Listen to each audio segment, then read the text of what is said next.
All right, we're just gonna take it again from the tap.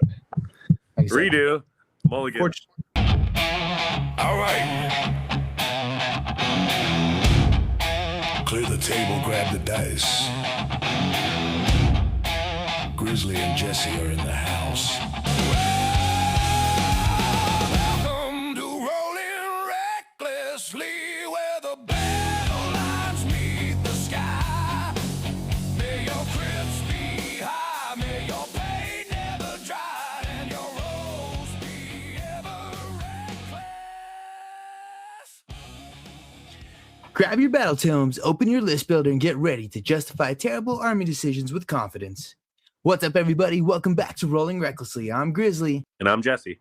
And today we're diving into something every AoS player struggles with at some point, and that's list building.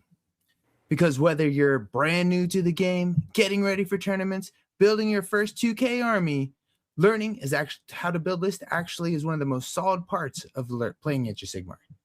Especially because it's really easy to accidentally build your list into something that looks cool on paper, but then completely falls apart the second the dice hit the table. And the funny part is, it feels like almost every AoS player starts out exactly the same way. You pick your coolest models, your biggest monster, whatever unit you killed last week, and then somehow convince yourself, yep, this will probably work. Meanwhile, your list has no screens, no scoring plan, 3 hammers, and absolutely 0 self-control or board control. Yeah, which honestly actually describes a shocking amount of AoS lists.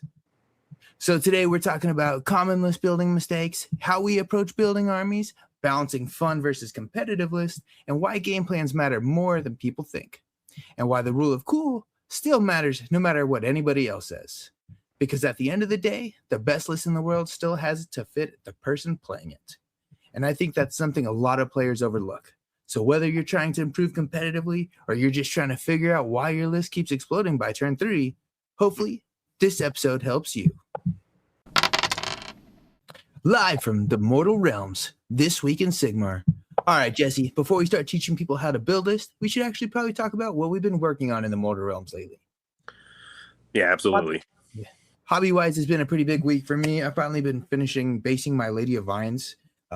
I'm super happy with her. She came out really good. I really wanted her to kind of shine, especially since she's like, you know, a real key figure in Sylvaneth. You know what I mean? There's the book Wardens of the Everqueen, and it strongly features her. And I really liked the book. It you know what I mean? So I wanted to make sure I did her really nice.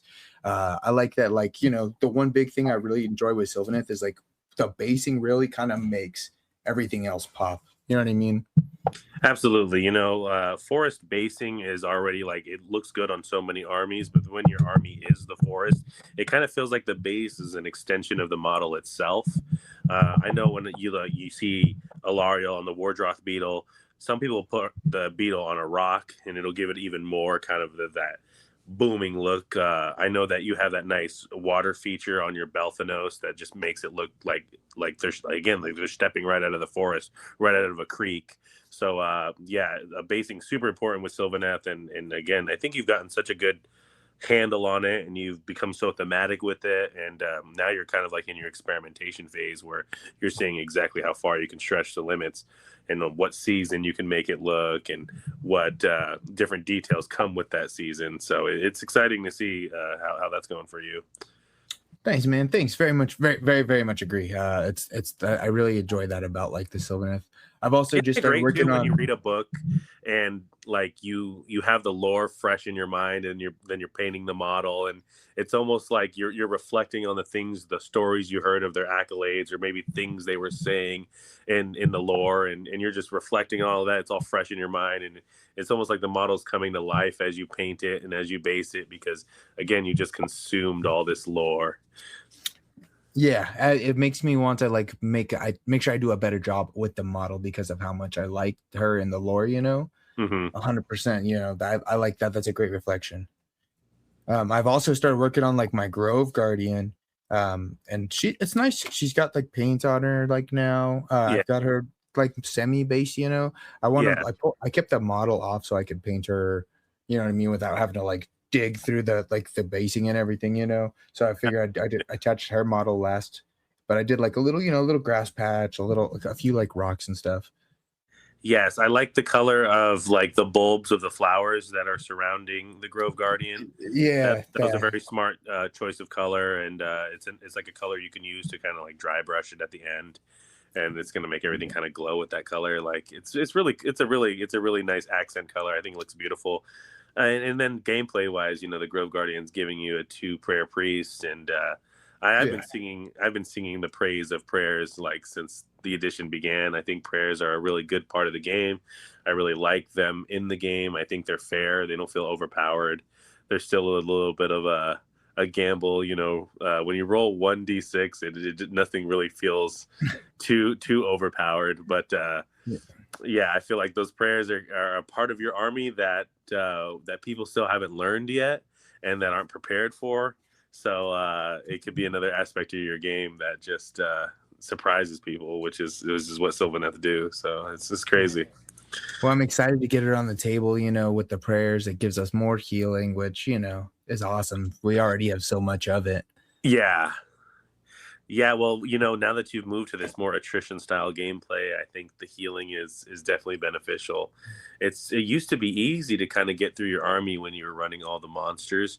If you could get some lucky rolls against them, if you could get like a couple units to gang up on them. But now the idea of removing all of your stuff, it would take at least 3 or 4 turns, I feel like now. Yeah, I bet it's probably super imposing, I'm sure. Well, as I say, I've been up to work with that. Meanwhile, over here, you've just been continuing your transformation of Stormcast into like a full dragon collection, basically. Somehow you got Karazai this week. Oh, man. I really need to stop playing my games at Hobby Forge because they just have this nice case of enticing models. And I always convince myself I don't need anything more. And then I see Karazai waking me in the face, fully built and primed. And it's just so funny because I stood him up next to Krondis, and I'm super proud to have both the brothers, both sons of Dracoth. Speaking of lore, you know what I mean? I've read a lot of Stormcast lore, and these are the last sons of Dracoth, bro, like the god of dragons. Like these are super important dragons. So just to have them side by side just filled me with pride. And you know me, if something is built already and primed, it's like double advertising. Yeah, you're double advertising for me. And I'm already like thinking up paint schemes for him. I don't know if you listeners listened to me last week or listen to the old Grizzler here last week. We told you to stay your wallets, to not open up the GW website, to not go to your friendly local game store and purchase. But I couldn't listen to my own advice. I don't know what it is about dragons and Stormcast. Blake told me, he's like, oh, it's because you're new. Everybody who like gets into Stormcast, they get that dragon fever, that dragon fever. Dragon fever, yeah, bro. And it's like, well, I got one. Yeah, now you want to be another one. You want to be dragging these models across the table, Yeah, and I just love them, bro. I think whenever you put dragons on the table, it just increases your cool. You know what I mean? I think I need to get one of those flaming shirts. Yeah. I get one of those shirts with the flames on it. It's like the Hawaiian shirt, but it's got the fire. Yeah. All Dragon List wearing the flame shirt, bro. Like, I think I need to do it one time for the culture. But yeah, I acquired Karazai, famous dragon, super powerful infantry smashing unit. I'm already like, what's great about him, bro, is he was built. He was blue tacked to his base, so I don't have to worry about that. That's always super nice. And he was already like base primed in Wraithbone, which is a nice color to work on. Exactly. Agreed. 100%. So I think I'm going to go with like a burnt orange look. That'll look really cool. Especially because I don't want it to like match your Krondis too much. And I know you have like the red Krondis, right? I have a red Krondis. Yeah, you know what? Allie's driving me crazy because she wants me to make a blue Karazai. Yeah, that would be cool. That's what she told me. Yeah. She's like, I want Especially, you to have a royal blue Karazai with your flame red Krondys. I'm like, oh my god. Then I can name the list: red Krondys, blue Karazai.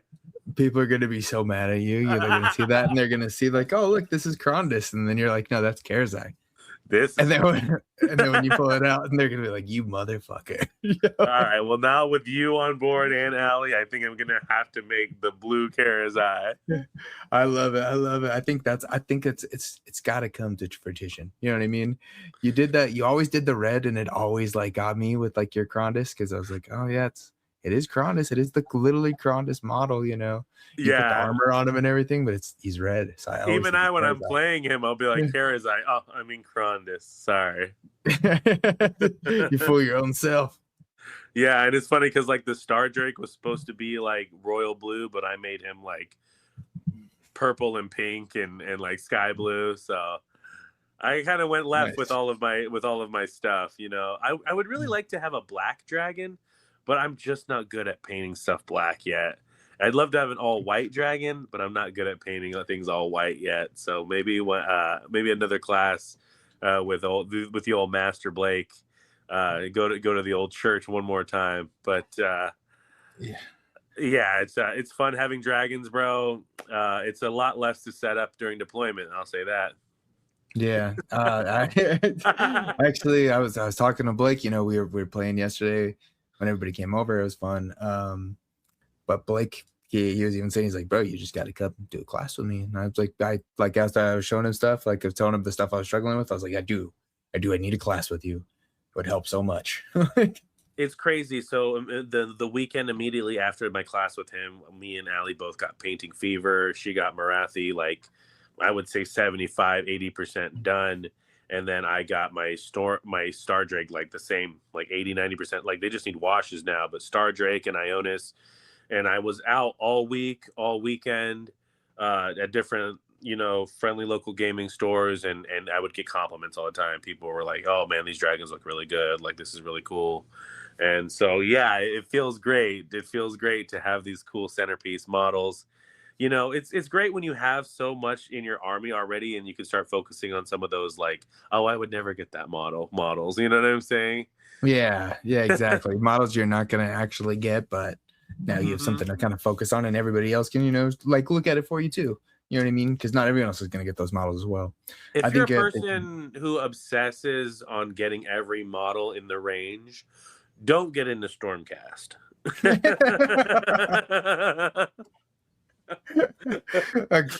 I think that's a good tip right there.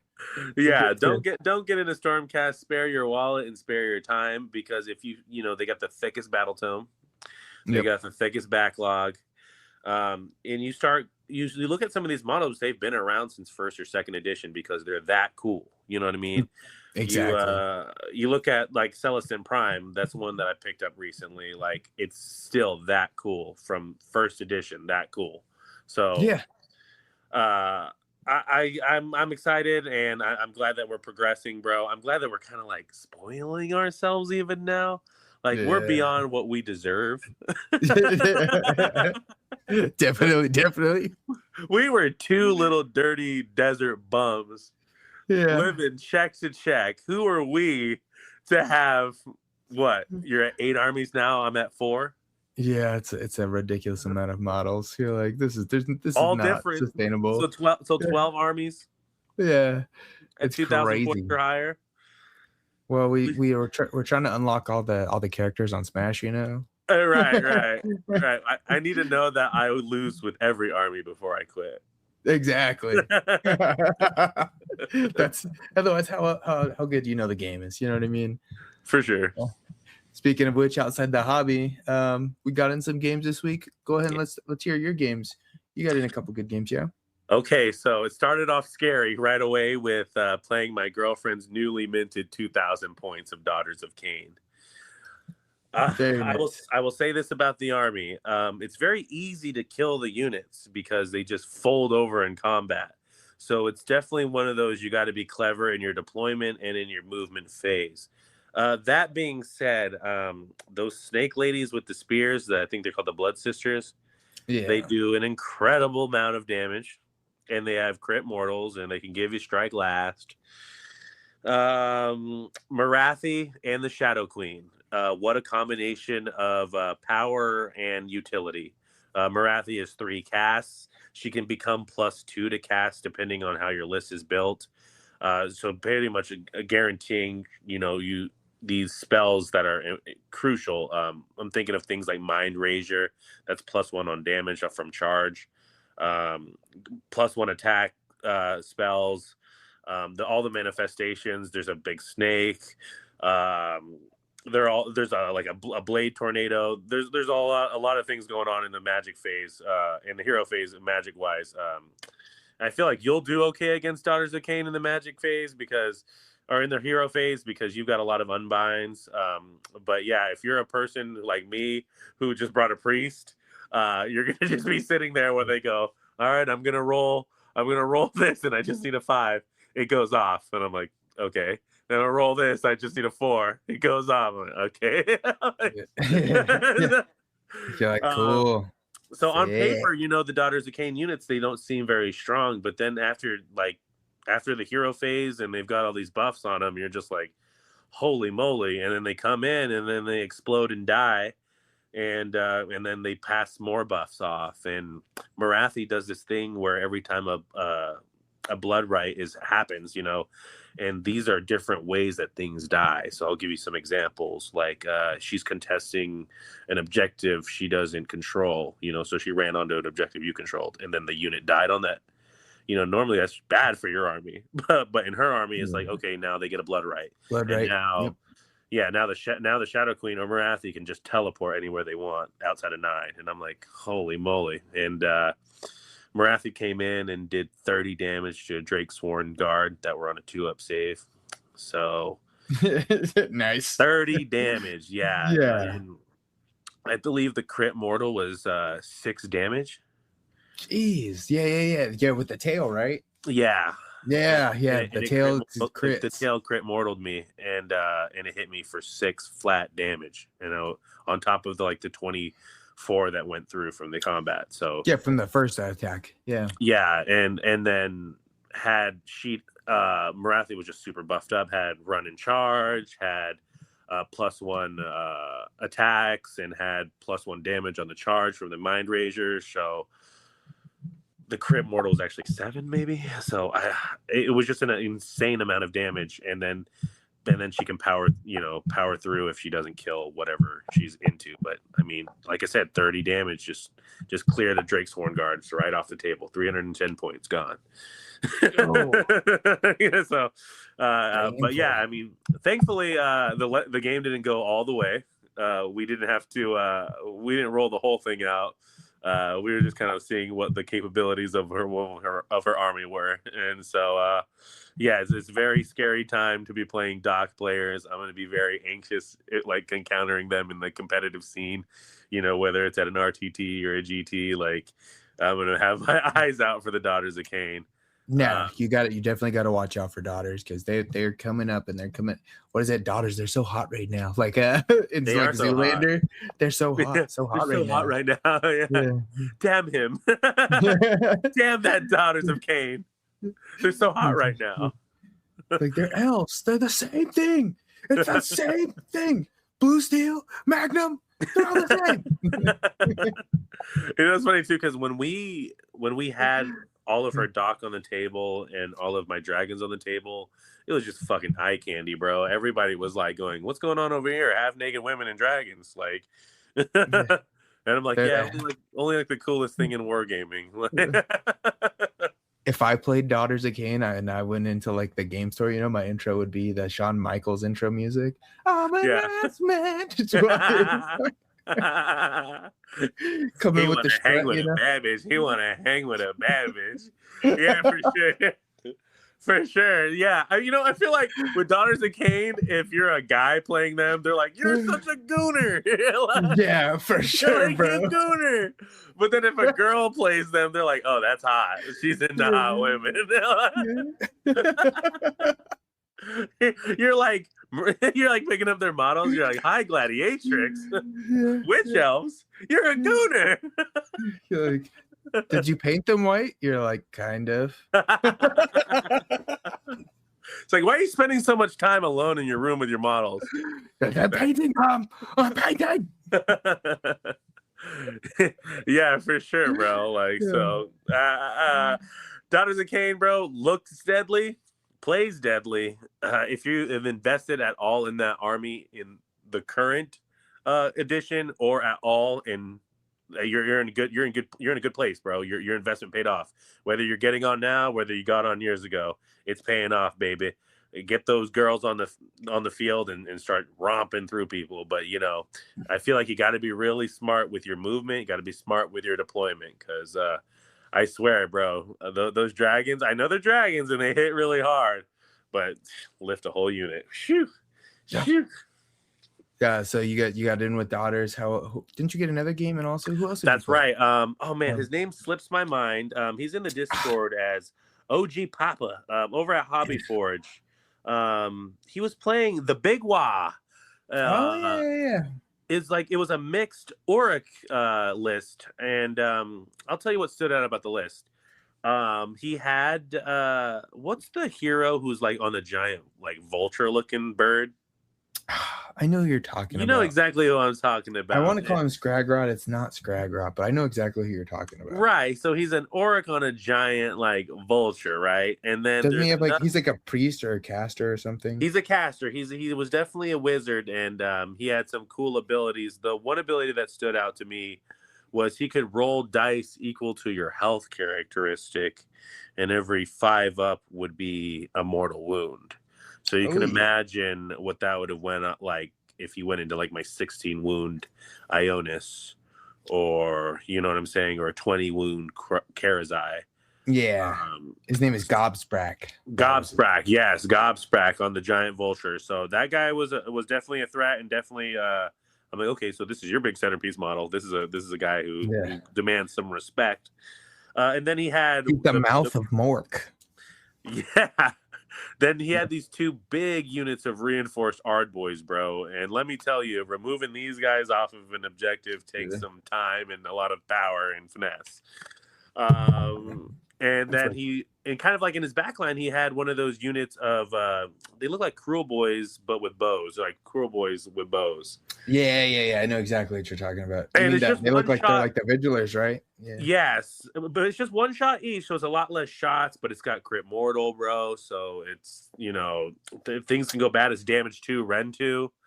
I remember telling him at the end of the game, I was like, bro, I'm glad you didn't have another unit of these guys. And they're only 200 points reinforced. So I was like, man, I'm glad you didn't have another unit of these guys, because these guys were really scary. He had another hero that was like riding like some kind of big like creature, like a 4-legged creature, and it had like cages on each side, and he looked like he was like rounding up models to put in the cages. Yeah, he can like scoop up the models or whatever and throw them in the cage, right? Yeah, and it's like he goes into a unit and then rolls their health characteristic, and he just like basically imprisons the model. And so I thought that was I thought that was really cool. He had some kind of like ogre. It's the Snatcha Boss. The Snatcha Boss, yeah. The Snatcha Boss. So like again, Oryx are just so cool, bro. And you mentioned last week about that's one army you would love to get your hands on, and I agree totally. Like it was really cool. And I always see people either running Cruel Boys or Iron Jaws. I never see somebody running like both of them where it's the Big Wah. So I thought that was cool where he had both. I thought that was like, all right, that gives you a lot of value if you're a person who collected maybe Oryx on both sides because you couldn't really decide whether you wanted one or the other. It's good to know that they have a regiment that lets them all be together. And then it also had really cool battle traits. One of them that was apparently a problem the entire game, bro, was they could charge with 3 dice. And that's a major problem. It was there was so many times where he hit 15-inch charge, 16-inch charge. I think the deepest charge he hit was 19 inches on me, like damn near perfect rolls on his dice. And I was just like, holy moly. And when in the beginning, when he got those Ardboys right in the middle, it just was, I mean, it was just so much wounds and it was so much armor, and they had so much things that went off if they got charged. So do they have a ward or anything, or it's just saves on 4s with a lot of wounds, huh? saves on 4s with a lot of wounds, and then they have anti-charge +1 rend. So they want so they are getting they want you to come into them, and then he also, with the 3 dice, he can get into you, tie up the unit, and then shoot at you with the bows. And so I was like, that's why I was glad he only had the 1 unit of bows. I was like, if he had 2, like I think things would have been a lot harder to go wise. But he was able to just control the, it's typical like horde players able to just control the board in the early game. Like, they just have a million fucking units, so there's not much you can really do about it. He's like, I'm 4 drops. I'm like, okay, I'm 2, and it's 4 here and 4 in this here. And he's like, oh, okay. I will tell you this: tempo is a huge part of Age of Sigmar, and I think you and I have learned this recently. Like, there's no need to double turn in the early game if it does not benefit you. Nope, agreed. 100% agreed. If you can't take advantage of that double turn, then don't do it. You know what I mean? Because there's only disadvantages at that point. For sure. And I could tell my opponent, they were just, they hadn't played Sigmar since the last GHB, so I'm kind of teaching them the new GHB, the Scourge of Gyran one. And so they got a little bit of bloodlust. Coming after me, right? And I could just tell, like, maybe scoring wise, maybe not the best decision to double turn me, because it gives you that permanent underdog, and I'm running Wrathful Cycle, so I need that permanent underdog. And then I'm probably not going to give it back to you if I can benefit from having it. So yeah, I spent the first 3 turns like behind on the scoreboard, which I fucking hate doing that, but I was just trying to catch up. But once I closed the score gap to about 4 points, I was able to overtake my opponent in the end. Once I dropped those Vanguard long strikes, once I had the reclusions on the board, I was able to go in and just absolutely annihilate units. Reclusions, once again, I know I've said it the entire edition. I know everybody likes to double fist, double twist the annihilators with grand hammers. And I understand that. I understand that completely. But you need to really look at reclusions, bro, because reclusions, that crit mortal, bro, it can spike. There were times where I only rolled like 2 or 3 crits, but a healthy unit is 19 dice, bro. And let's say 4 of those are crits, bro. That is still 8 damage just right through. And there were times where I was hitting like 9 crits. There was times where I was hitting like 7 or 8, and I was just like, holy moly. And then there were a lot of times where I was 2s into 2s because they just got hit by the vigilers, or I all out attacked. I had best day ever on them. Having 2 units of reclusions is nice because now you have that second unit you can give their finest hour to. Yeah, exactly. I think it's great that there is that limitation of their finest hour, that you can only do it on 1 unit at a time. And it can only do it once per game on that unit. It would be too easy to just keep giving it to those reclusions over and over and over again. Yeah, I think I like that, and I can't tell you how many times you've done the stupid fucking ignore thing where, like, I run the like my Kurnoth with swords into him, and then like, cool, fucking 6 mortals, I'll spike it, and you're like, well, on a 3-up, I'm gonna it's a nothing. Yeah, I'm gonna ignore that. Yes, motherfucker, it makes me so mad. That came into play a lot, and even on the 4-up, I was able to get it off a few times. So, because reclusions, they get it off on a 3-up because they have those little memoriams. Yeah. And then if they're near Iridan, they can re-roll it, but most things that are reclusion just have it on a 4-up. So there's been times where I had where they came into me, and I still like was able to re-roll it and get it. Like, if you have a 3-up and you have a re-roll, bro, you're gonna ignore it. But this entire edition, bro, the ruination keyword, where if they choose for those who don't know, the ruination keyword allows you to, if you're targeted with a non-core ability, that you can ignore it on a 4-up. If you're a reclusion, it's a 3-up, unless they have no memoriams. A reinforced unit will have 4 memoriams. A non-reinforced will have 2. You lose a memoriam every time you roll an unmodified save roll of 1. The problem is you never got to roll a save roll. Yeah, you have They to go hit them. in and then they delete what they went into, and then they go on to the next thing. Now on 3 health and a 3 up save and a 5 up ward I can assign to them. They can be pretty stalwart in staying alive, but yeah, you kill like 2 or 3 of those, and you leave the unit on like a few models. It kind of takes the teeth out of it. It takes the teeth right out of it. So you have to be smart with how you play them. I used to always just right away go in with the reclusions. I've learned to like save them later on. Yeah. You know what I'm saying? Yeah. It's crazy because my opponent told me that he really thought the Vigilers were a problem because a few times I spiked with them. You know what I mean? And Vigilers are just Ren 1, damage 1. But they're giving everybody +1 to hit. The +1 to hit. Yeah, they're a fucking problem, bro. You need to get rid of those fucking things. Yeah, and how I've been running the list is I split them up now too, so I can just assign more shots in different directions because it's just 1 point of damage and the buff goes off. So I've learned to like be like, oh, I'm gonna put 6 shots, six bowmen into this guy, 4 into this guy, and I'll put like 7 into this guy, 3 into this guy, and they're like, what the fuck? Why? And then I'm like, okay, now that I'm +1 to hit on this and this and that and that. Yeah, you just need like 1 or 2 to go through. Yeah. And and then when I fully unloaded all of the bows into one unit, like if it doesn't have a decent save, yeah, it can pepper them up quite nicely. Very nice, very nice. But yeah, those are my 2 games, Daughters of Cain and the Mixed Cruel Boys. I was able to get the win in the Big Wa game. It was a really close game. I think it came down like 75 to 61. So so super close. Yeah, super close game. I felt like my opponent, for being gone for a while, came back and was able to score effectively and get a lot done with what they had. And I think they're going to do great moving forward and playing in the future. And I'm glad to have them back. I'm glad that the GHB, even this late in it, is still pulling people in. Yeah, it's crazy. I don't know.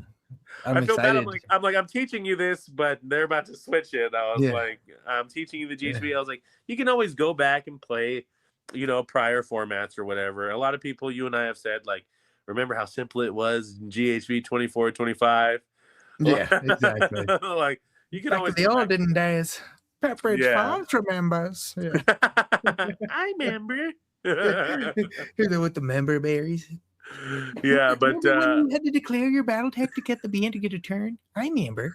Yeah, and remember when each alliance had their own specific battle tactic. Battle tactic, yeah. I remember Destruction's battle tactic. I remember. So like, yeah, but like you, I'm ready to move on from this. We've ringed this chamois for all of its worth. So it doesn't look like so. I think for the tournament, we're good. We're good to keep the current tactics that we got because it looks like that they're not going to drop the new book for the next pre-order. So I think the tournament rules will be finalized from there. So we won't have to worry too much about our tactics from that point forward, which is kind of nice. We can just stick with the ones that we have, which I'm with you, man. I'm fucking over them right now in a competitive format, though. I fully understand how to work these. So please, give me this one more tournament. You know what I mean? For casual play, I'm all for switching it up. Yeah. But while we're trying to be competitive, let's let me catch this 4-1 real quick. Let me catch this 4-1 real quick. Yeah, bro. Yeah, let me live while I know how to live before you give me new sauce. Yeah. It's like I finally learned this. Like, let me do this. Everybody hates it right now. I feel like now with your new list and your new tactics, bro, even if you do terrible, you're at least gonna score well. I think so, yeah. That's one thing I learned is like you can kill a bunch of my shit, I'm still gonna score, and it kind of sucks because it's like it drags the game out, and it's like I don't want a bunch of my shit to die in the beginning because I want to like play the game like feeling fun, Yeah. But like 100%, if you pop on my shit, like I could still win. Yeah. That's the nice thing that be alive to win. And I noticed that like playing with Daughters of Cain, like they can lose so much, but it makes what remains so powerful that it's like, okay, well, if you deleted these 3 things, I'm going to delete that one thing you really love. And I'm like, oh no. Yeah. Well, it's like that's one thing we're talking about today is building lists, right? You know, so Absolutely. building the right list. And speaking of which, I played a fucking list like myself. I played Hawkins this weekend or this week, and man, that's right. He had the all dragons list. He another Stormcast player, you know what I mean? Man after my heart. Yeah, I love Stormcast. Obviously, I'm a big fan. I know you're obviously that's your army, that's your babies. You have fucking every Stormcast, so it's one of those. I love playing against Stormcast.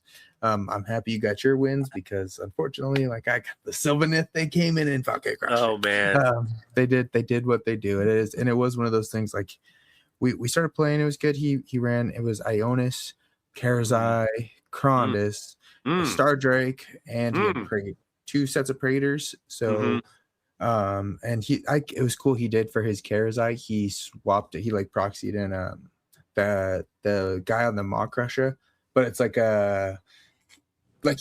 he did like some modifications to it, you know what I mean? So it's cool. the Maw Crusher, and he uses that as his Karazai. So it's that's like cool. Yeah, and then his Krondus is another, I think it's like a D&D dragon, but it looks sick. It's really sick. That's cool. So he has his own like little custom Krondus and Karazai. Yes, so it's very cool. But he had those. He had, like I said, the Ionis. His Ionis is already Ionis. It's just such a cool model. Like, you know what I mean? Yeah. Like, this was the first time I've actually fought against the Star Drake, you know? I don't think you ran the Star Drake against me yet. No, you know, unfortunately, I haven't got to run the big dragon list against you yet. So this might have been good practice for you for when it's coming. Yeah. So, well, he showed up when he got there, too. He showed me, he's like, well, I have 2 lists. And one you probably play against like all the time. The other one is like the big fun dragon list. And I was like, well, what do you want to do, man? Do you want to have fun? Like, I'll let you can have fun. I was like, I have this list and this list, but I want to run this list. And then he's like, yeah, man, I'll run. He ran the big store at the dragons because his other list I think is almost like yours with like, I know he had it was like your old list almost, except for prosecutors, reclusions, questor, the typical Kuthra Mall.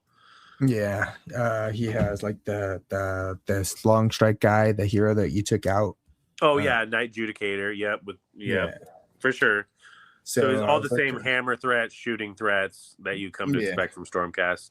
Yeah. We've talked about S tier like units, X tier like things that like are must takes. We talk about dry chip being a must take. I feel like Vanguard long strikes are must takes, reclusions are must takes. Oh, so when you see these things on lists, like you're like, yeah, I have seen this, and you more than others have definitely seen this shit. So. Yeah. Well, that's why when he was offering, he's like, yeah, I have this list or this list. And he's like, I know the one that Jesse plays is pretty much was very similar to this. And I was like, yeah, he's like, but I could see why you wouldn't want to play the dragon list. I was like, bro, you want to play the dragon list? You play the dragon list. Yeah. And it was fun. It was a lot of fun. I will say, I don't know if I killed any of his models. I don't think I killed right. Turn 1, I obviously outdropped, or he had more drops than me. I think he was 5 drops to my 3 drops. Yeah, because each dragon is a hero, so it's got to be its own regiment, So yeah, exactly. You actually win the drop war for once. Yeah, I felt that was weird. I was like, I don't normally get to pick who's gonna go. Did you give the turn away or did you take it? I took it. I actually took Robert, the Grizzler, changing his ways. Oh my god, I'm not alpha striking and you're going first. Freaking water is dry. All right, cats living with dogs. Total mayhem. It was funny. So like we set up, and I set up myself like reasonably to like I could do either. You know what I mean? I could play defensive or I could go first. But I feel like there's too many times where I've played you and you go first, and I like left this hole open and I saw it right after I finished deploying. Yeah. Like I was like, oh, all right, I'm ready. And I looked down and I seen this big gap where he could teleport right into. And I was like, that's going to fuck me if I let him go. So I was like, I'm gonna go first, and he's like, oh, okay, like I think he was See, surprised. even your like, opponent was surprised. Like, Yeah. okay. So fucking, I summoned a tree like right, like it was I don't remember the battle plan we played. We played it was Surge's Slaughter. It's not the one where like the corners. It was the territories are cut in half, but the objectives are like all of like there's 5. There's one in the middle, and there's like one that's like slightly offset in each like corner. You know what I mean? So it's like Okay. not directly in the middle on the bottom. It's like Right. on the like right a little bit. You know what I Right. mean? It's not the Same with baseball this diamond that picture. life cycle is. It's like offset a little bit. Yeah, exactly. It's like a slightly offset diamond. Okay. So that was the battle plan that we played. Okay. And so I summoned a tree by the right side right side one, and all you have to do is that one is it's score 1 you get 5, score 2 it's score 1, 2 and more, right? It's just Okay. simple scoring. You don't have to do like no triangle, no nothing. Okay, So for sure. that's kind of nice. So I just like moved all my stuff. I deployed all on the bottom right side, and he deployed on the top right side. So we're like As far as ways you can be. From yeah. I was like, cool. Like that's why once we did that, and he's like, yeah, this is my thought process here. I was like, that's fine. I'm not trying to fight you at all. Yeah. I made a tree up in the top right corner, and I just moved Durthu in the sides there, and there was like a terrain piece, like a big building, and I literally set up like a hallway where like the tree is there, then it's the scythes, and then it's Durthu and the Gossamet archers. So it's like, if you want to come down this hall, you be my guest, bro. That you are gonna get fucked up. And Death then Alley. on top of that, like the units, he did have a couple units back there, and I just shot those. You know what I mean? Right. And then, like, you could see he had to move everybody and pull everybody up real quick. And he kind of got out of there, but it's like, boom, I got control over that top right side. I got control of my objective. And then I just ran all the dryads in the middle since I went turn 1. Yeah. You know what I mean? It's like, here, you deal. You're You looking to get scouting. guys. You're looking to cover as much of the board as you can. Exactly. I got my scouting. I ran up the Gossamets up. Or I didn't run them, I just moved them up, you know what I mean? Yeah. And then I got my scouting, I didn't get my restless turn 1, which Wow. he didn't control that one on the right. Like, he did that on purpose. Yeah. Well, I think it's because the way the territories are is like you could barely line up one guy there, and that's right. he just decided to stack up there on the other side. Yeah, he didn't deploy somebody to move there immediately. Yeah. He told me he didn't want to leave any of his dragons alone, and I felt this because this is how I would play when I played Sylvaneth, is I don't want to leave like a tree lord alone, because that's when you're going to kill my shit. Yeah. You know what I mean? Yeah, So you're he's gonna like, yeah, that's exactly how I do. If you leave this one dragon over here, I'm about to fuck that dude up. Yeah, I feel like with monsters, you got a like buddy system, like one monster next to another. 100%. Otherwise, bro, like you feel like they're strong, but they just pop. Yeah. But he kept him on the middle. He ran his guys in the middle, turn 1. So he took the first one, and then he moved. He had his Grandis up in the very top, like middle part, and I had my whole army basically right there. And he's like, "No, fuck this!" Like he had Lacronis like in the far back. He didn't realize like how quick I could move, to the other side of the board. For sure. So he did have his Krondis out a little bit. He's like, oh no. So he pulled his Krondis away. Okay. He had his Praetors in the sky, so he had no boards yet. You know what I mean? So he pulled his Krondis away, and I was like, oh, good move, because I was gonna kill that fucking dragon. And then so he moved that away, but he took that was his point that he had, and he left it open. So I literally just teleported in a set of revenants there. Yeah. And I ran the other set of revenants over there. And then, so boom, that's Restless 1, Restless 2. All of my guys were doing their jobs. It's nice. I feel really proud of this list. That's why I'm excited to talk about later when we get to the main segment, is like everybody in this list has a job, and everybody was showing that job in this game. You know what I mean? Like you're doing this, you got this all going on. I get you're a big hero. It's hard to like kill the dragons. Like I said, I don't think I killed any of his stuff. He ran in, he killed my dryads, and even then it's like fighting the dryads is really hard. He also had intercept and master for his tactics, so he was trying to kill heroes, and I kept my Drycha away. I kept her in the back, but I finally kind of split her in the army because I know she can kind of move with the charge nonsense. Right. But if she's one of your treasures, you gotta kind of like be smart with when you pop that charge. Yeah, well, she wasn't a treasure as much as she's a hero for master. You know what I mean? Yeah, for sure. Now I only have I'm running 3 master heroes for the tournament, so I understand that completely. we got to one point where I had a good little setup, and then he won that. I think it was turn 2. He he double turned me. But Wow. when he did that, and I was like, "You're gonna double turn me?" He's like, "Yeah." I was like, "Okay, cool." I popped the treasure onto Earthy. I was like, "Now you have to fight the current off. Good luck with that." You know, Yeah. if you want to score any of your tactics, you're gonna have to fight the current off. Yikes. That or Drycha, or Durthu. Like, go ahead. Yikes. I don't think any of those are good. Yeah, but those are cool options. So once he double turned me, I was like, I asked him why he double turned me in that moment. And he's like, oh, I felt like because he did have the Star Drake kind of left out, and 100%, I was gonna summon the tree up, send Dorothy or Drycha that way, just push that way. So I was like, I can see that. So it was a smart choice.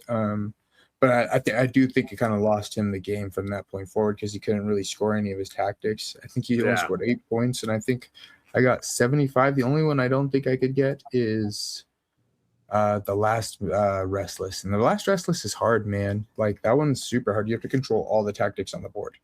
Oh, all the objectives? All the objectives, yeah. Yeah, I mean, especially if it's a 6 objective or 5 objective one, that's asking a lot. Especially with Stormcast, who could just teleport a unit, they could just recur a unit, they could just, you know what I mean? They can always get somebody on at least one objective. So, yeah. That is a very tough one. I think that's like a win more is what they call it. Like, you're not really supposed to get that one, but if you do, then it just means you're an absolute stud. Yeah, that's that one. I agree. But yeah, it sounds like super fun games, bro. Like, it sounds like we're getting a lot of experience and we're still having a great time playing. It's nice that we can just find opponents so regularly now, coming from when we just played with each other for years. It's nice to know that there's always somebody out there, and there's new faces. We're not playing the same people over and over again. So it's just it feels great. It's where it needs to be. And I'm just so proud of our baby Sigma. Yeah, it's going so well. But yeah, we are finding it's kind of cool because now we're finding like lots of different opponents. You know what I mean? Yeah. I was sick. We were really like the House of Hobbies guys are really sick, but I feel like we didn't see so many of them there on Friday, and even then there was a lot like Hawkins. I don't think is part of House of Hobbies, and I played him. When you played at Hobby Forge. That's pretty cool, like little community to tap into. I would like to just, say what's up to, you know what I mean? Yeah, I didn't know how healthy the Age of Sigmar community was at Hobby Forge. It's run by this guy named Chris, and him and his wife. They enjoy Sigmar, and they organize a lot of Spearhead stuff. They organize a Path to Glory thing. So, and it's a nice mixture of, veteran players and new players and, super skilled players and, growing skilled players. So it's cool that there's just these different communities to tap into because, sometimes it can be stressful, like the opponent selection over there at Gamers Guild. It's like like, wow, everybody here is a really optimized army and a really adept player. You know what I mean? So get ready. So it's nice to play a little tabletop. It's just gone are the days. Like, remember for a while it was like we were like the big fish, So it's like those days are gone. Yeah, they're long gone. Not to downplay our skills. I think if you played us now, it's probably a lot harder than it was to play us 6 months ago.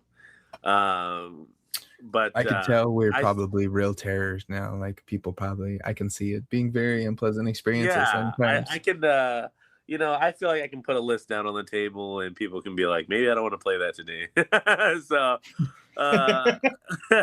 So it's fun to be able to play some Path to Glory, to play some Spearhead, to play these like more chiller game modes with less stakes, less on the line. You know what I mean? Yeah, no, I feel you. That's what I kind of want to go play up at Hobby Forge just to kind of see, like, test it out like that for that same exact reason. It was kind of nice playing Hawkins because Hawkins is really good, but he's like a nice, fun, casual player, and he's also dude. Super cool super cool, like just hanging out with him and talking to him. I talked to him. He does like a sick job, bro. He's like like a scientist almost. You know what I mean? Yeah, I met him. I actually met Brennan too. I don't know if you know Brennan. He's in the Gamers Guild Discord. He's always posting in Okay. there. Very cool. Did you get a game in, or was you just kind of hanging out?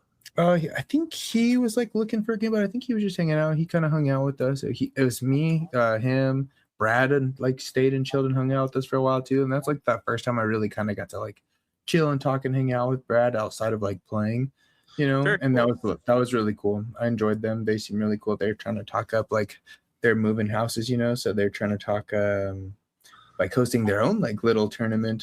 So that sounds super Hey, fun. Yeah. that'd be fun. Yeah.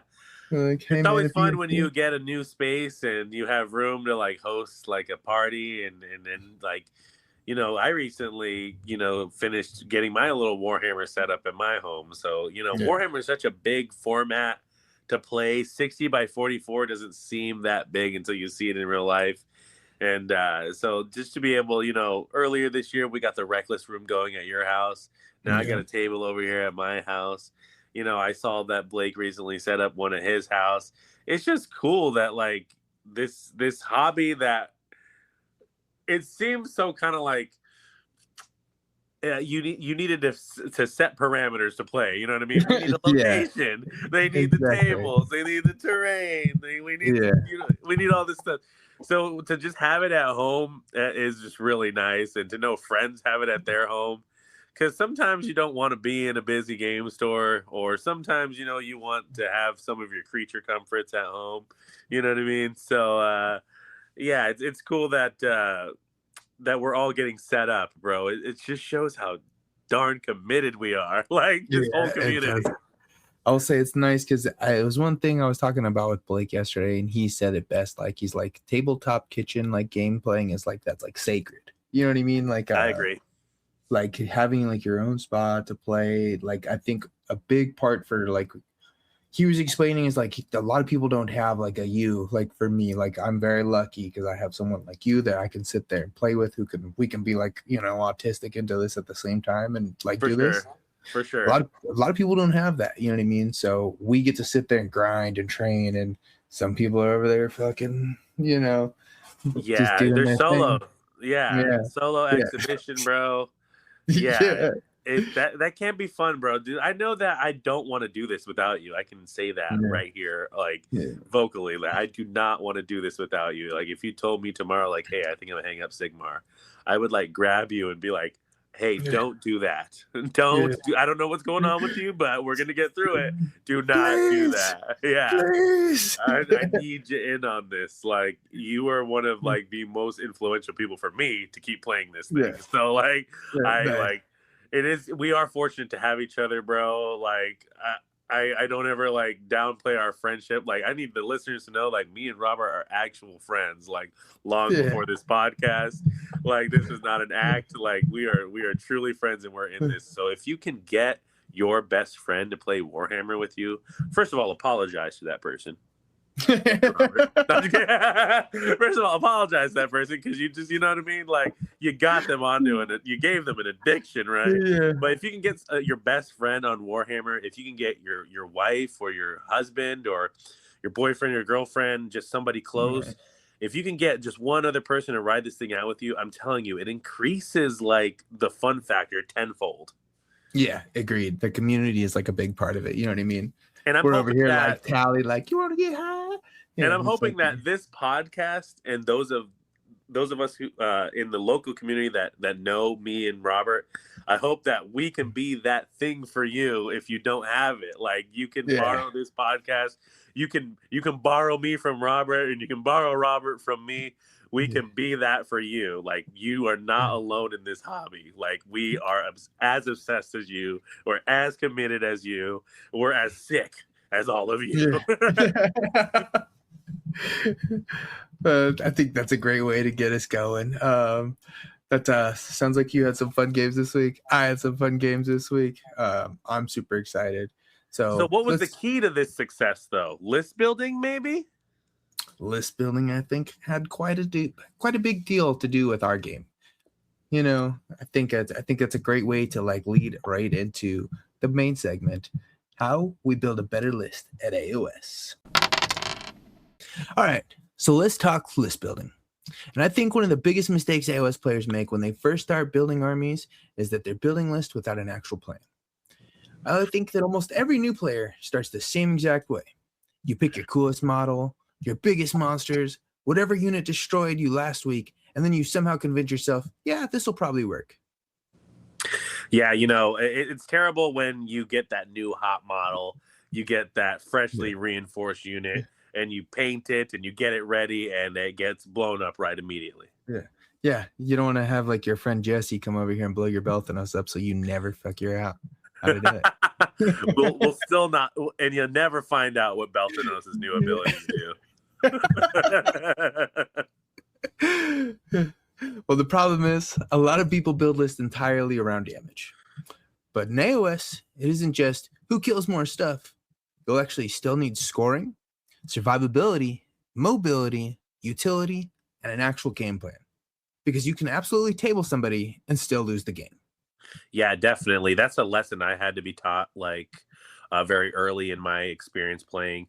You tend to build towards power, especially when you have an army full of dudes holding hammers, and you're like, I'm gonna go in there and I'm gonna overwhelm them with my attacks, with my damage, with my force. But that's not always the pathway to victory, bro. Something you've taught me very recently is that you can win the game without ever fighting. And so definitely, like, these are things you have to consider. There are different archetypes for the type of lists you can build, and we've all heard these little catchphrases and key words, and you're going to hear them in this part of the segment too. But you really need to understand your army's identity and what their strengths are when building a list, whether your army is good at getting right in their face and attacking them right away, a la Slaves to Darkness, or Blades of Corn, or if your list is more of a castle made to project power over distance and pick key engagements like Cities of Sigmar or Lumineth Realm Lords. And then there's armies that kind of have a unique signature. I put Sylvaneth in that list. People that Sylvaneth is the only kind of army that I feel like has that guerrilla hit and run style of gameplay in the Order factions. You know what I mean? So it makes you similar to Gits, where you can just win by spreading across the board and controlling the board and your army right now, bro. I don't know how to solve the board control issue unless I can just project a lot of power over distance, because engaging your units and trying to wrestle control, it's pretty difficult. Yeah, well, you just got to make sure one big thing when you're building a list is that you want to make sure that everybody is doing their job, and every unit has a job. This unit screens, this unit scores, this unit trades up, this unit maybe supports. Maybe you have one that's like a monster killer, and then I thought obviously you want the big ones like your reclusions where they're like more pressuring objectives. You know what I mean? They're like, oh, come over here, and like I use my current out for that as like pressuring objectives. As like, come over here and you want to come play with the scythes, be my guest. Sure. And it's like when you get to start thinking that way, it starts to make more sense. And with so many models and so many battle scrolls, it can be overwhelming, like knowing what exactly does this thing do, because sometimes a giant monster isn't meant to go in and fight. Sometimes a little foot hero is more damaging than a giant monster. You know what I mean? So it's hard to know exactly, well, what does this unit do? But there's key things to look for in their battle scrolls that tell you those things, right? So you look at the list that you just stated. Is it a screening unit? It probably has a lot of models. It's probably got a deep wound pool. Is it a utility piece? It's probably got a decent move characteristic of 10 or 12 inches. You know what I mean? Or it does some like kind of ability, right? For sure. Does it have +1 damage in any part of its war scroll? Then that's your hammer units. So it's definitely this is where it makes it fun to read through your battle tome and look at your individual war scrolls and see exactly like, what do these things do? And then you can start thinking, now that I know what they do, how do they fit into this list? Exactly. That's great, because a lot of times on paper something looks awesome, but then turn two happens and you realize actually your army doesn't actually work at all. Yeah, Synergy matters.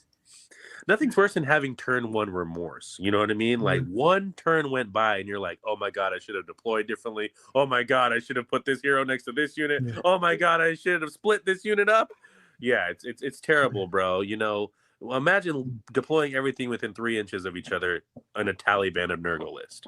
Yep, exactly. There's nothing worse than like every time where I've had a situation where like someone came and taught me a lesson, like, hey, you messed up in deployment. Like, and I'm gonna show you turn one where you messed up, and you'll learn that lesson, and it's painful. It's as bad as it looks, it feels. Yeah, for sure. And that's why you have to keep your eye out for like the key synergies in your war scrolls. You know what I mean? With your key support pieces. You know what I mean? That's why, running all dragons, Hawkins, I love it. You love it. The world loves it. It's universal. But there's a dragon versus support balance that you have to reach in Stormcast. It's like, yes, I have this big fearsome dragon, but I need these pieces to support it. You know what I mean? It's not enough to just have 7 fearsome dragons, because dragons bring a lot of damage to the table, but do they bring utility? Do they bring survivability? These are the things that we're going to try to help, our listeners, cover as they build their lists. Well, actually we could use that. That's a great example I think we can make, is like, there's a lot of like for your list, the big dragons list, there's like a real popular list that like runs around online, real popular list that a lot of armies have, like, nobody made the Varangard list, whoever did the dual Varangard list, like nobody really made it. Everybody's running it, I don't know whoever first popularized it. First of all, fuck you. Right. Secondly, though, like, everybody's like uses that list. That's kind of like the main list. For sure. And not everybody knows how to use that list. Yes. You know what I mean? Like, you can have a list that's real popular. It can go through success. A big example I would say is Gavin Geiger. He just won that. He won the Adepticon, and when he won Adepticon, he was running a real popular like Sylvaneth list that had a bunch of twist wheels in it. Oh yes, I saw this. Yeah, so he had a bunch of twist wheels in it, and I think people are trying that list, and it's like, man, on paper it looks fun, but I bet you that guy, you also have to understand, he's like one of the top players in the country, so he knows like not only like how to play that list, he probably knows how to play other people's list and other people's like stuff, so he kind of knows like what to watch out for, you know what I mean? Which all of those things are going to help him pilot his list that he built. Absolutely. Game management, tempo, decision making, this isn't one-to-one just because you have the same list as another person. How you play the list could be completely different as somebody else playing the list. We use the example of a fighting game for this hobby, and it really is true. It's like if I play Scorpion and then I pass you the controller and you play Scorpion, it's not going to look exactly the way I just did it, even though you have the same character, the same move set, the same attributes and abilities. It's going to look completely different the way that you play, and that's true for list building. So the one thing I can say confidently, and the listeners may disagree, you may even disagree with me, but it's like, don't look online too much for list building. Don't look so much at what other people are running. Look more at like your own playstyle and what you enjoy doing in the game, and then look for the units that do those things. Agreed. I like learn your war scrolls. Learn your war scrolls, and you'll learn what everybody's job is. Absolutely. You know what I mean? And then when you're playing, there's going to be certain tactics that you kind of like lean in, right? Absolutely. Like, do you like to move? Do you like to fight? Do you like to fight twice, perhaps? Right. But there's a lot of like shenanigans you can do, and every unit has like the game and Games Workshop did a very good job of like making sure that everybody kind of does something for your army. You know what I mean? Absolutely. Everybody's got like a theme. Everybody has like a niche, like a thing that they do. Absolutely. like we say in Commander, you know what I mean? Do the thing, like everybody does like a thing. So every unit also does like a thing, and it goes towards like whatever you're kind of missing. Like if you're making like a food or like a soup, you know, like, oh man, I need onions. Fuck, I could really use some onions right now. You know, and then if you don't have onions, man, that soup is gonna go to shit. Anyone that's in this hobby has been around other people bragging about their synergies, bragging about how this unit does this for this hero and this hero will give them this buff. That is like the main talking point of Age of Sigmar when you're getting together with your buddies is like talking about synergies, talking about how this unit is broken because it does this for that. And again, you only get to that knowledge by becoming like intimately knowledgeable of your war scrolls. Remember at the start of the edition, bro, like I had all these like cheating cards for my war scrolls. You know, I had multiple apps.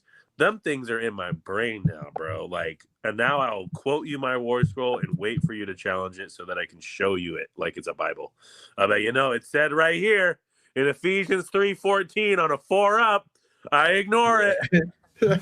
Yeah, but I think it's like a play styles, you know, make a big deal. Obviously, whenever you're building your list, you want to like kind of match it to your play style, you know. Yes. And you know, some people maybe they like elite armies, you know, with like a few like hyper strong units. Some people just like they're moving, you know what I mean? You're just running with the fucking wolves. For Yeah, sure. Your castles, like you brought up earlier, like Lumineth, the Realm Lords. Sure. You know, we've played IDK and their castle. Yeah, absolutely. Some people like really strong aggressive pressure. Obviously, that's probably your corn you know, play. Yeah, more common than most. You know, yeah, for sure. But make sure that you find like a play style that you like to do that, or like maybe give like your list like a job. Like, hey, maybe I like to play this play style, but I want to like try this type of deal. You know what I mean? And you want to make sure that everybody has like a job that fits for your role, like that list. You know what I mean?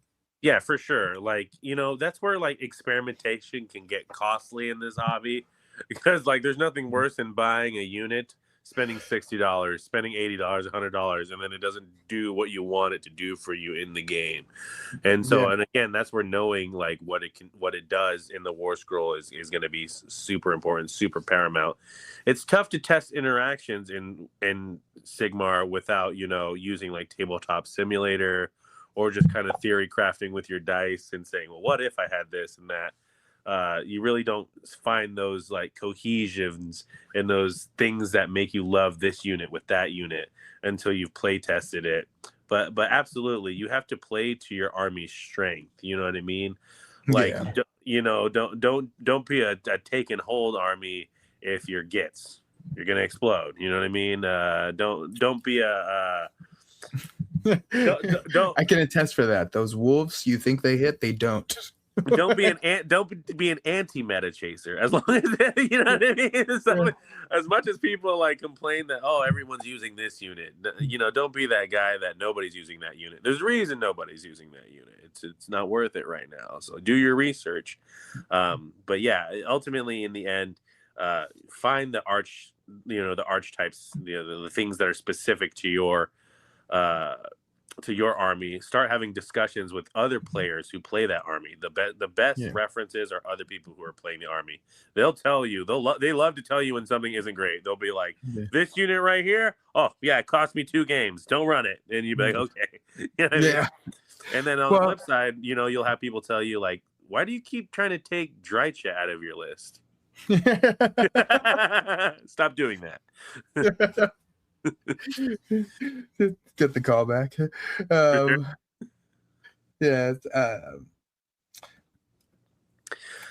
So like you know, and your favorite archetypes change over time. You know, your favorite like play style can change over time. Look at how massively yours and mine have changed. You know what I mean? Like I used to be all about like I gotta drop 9 inches away, I gotta get as close as possible, then charge you, and then, you know, try to win the game in the first 2 rounds.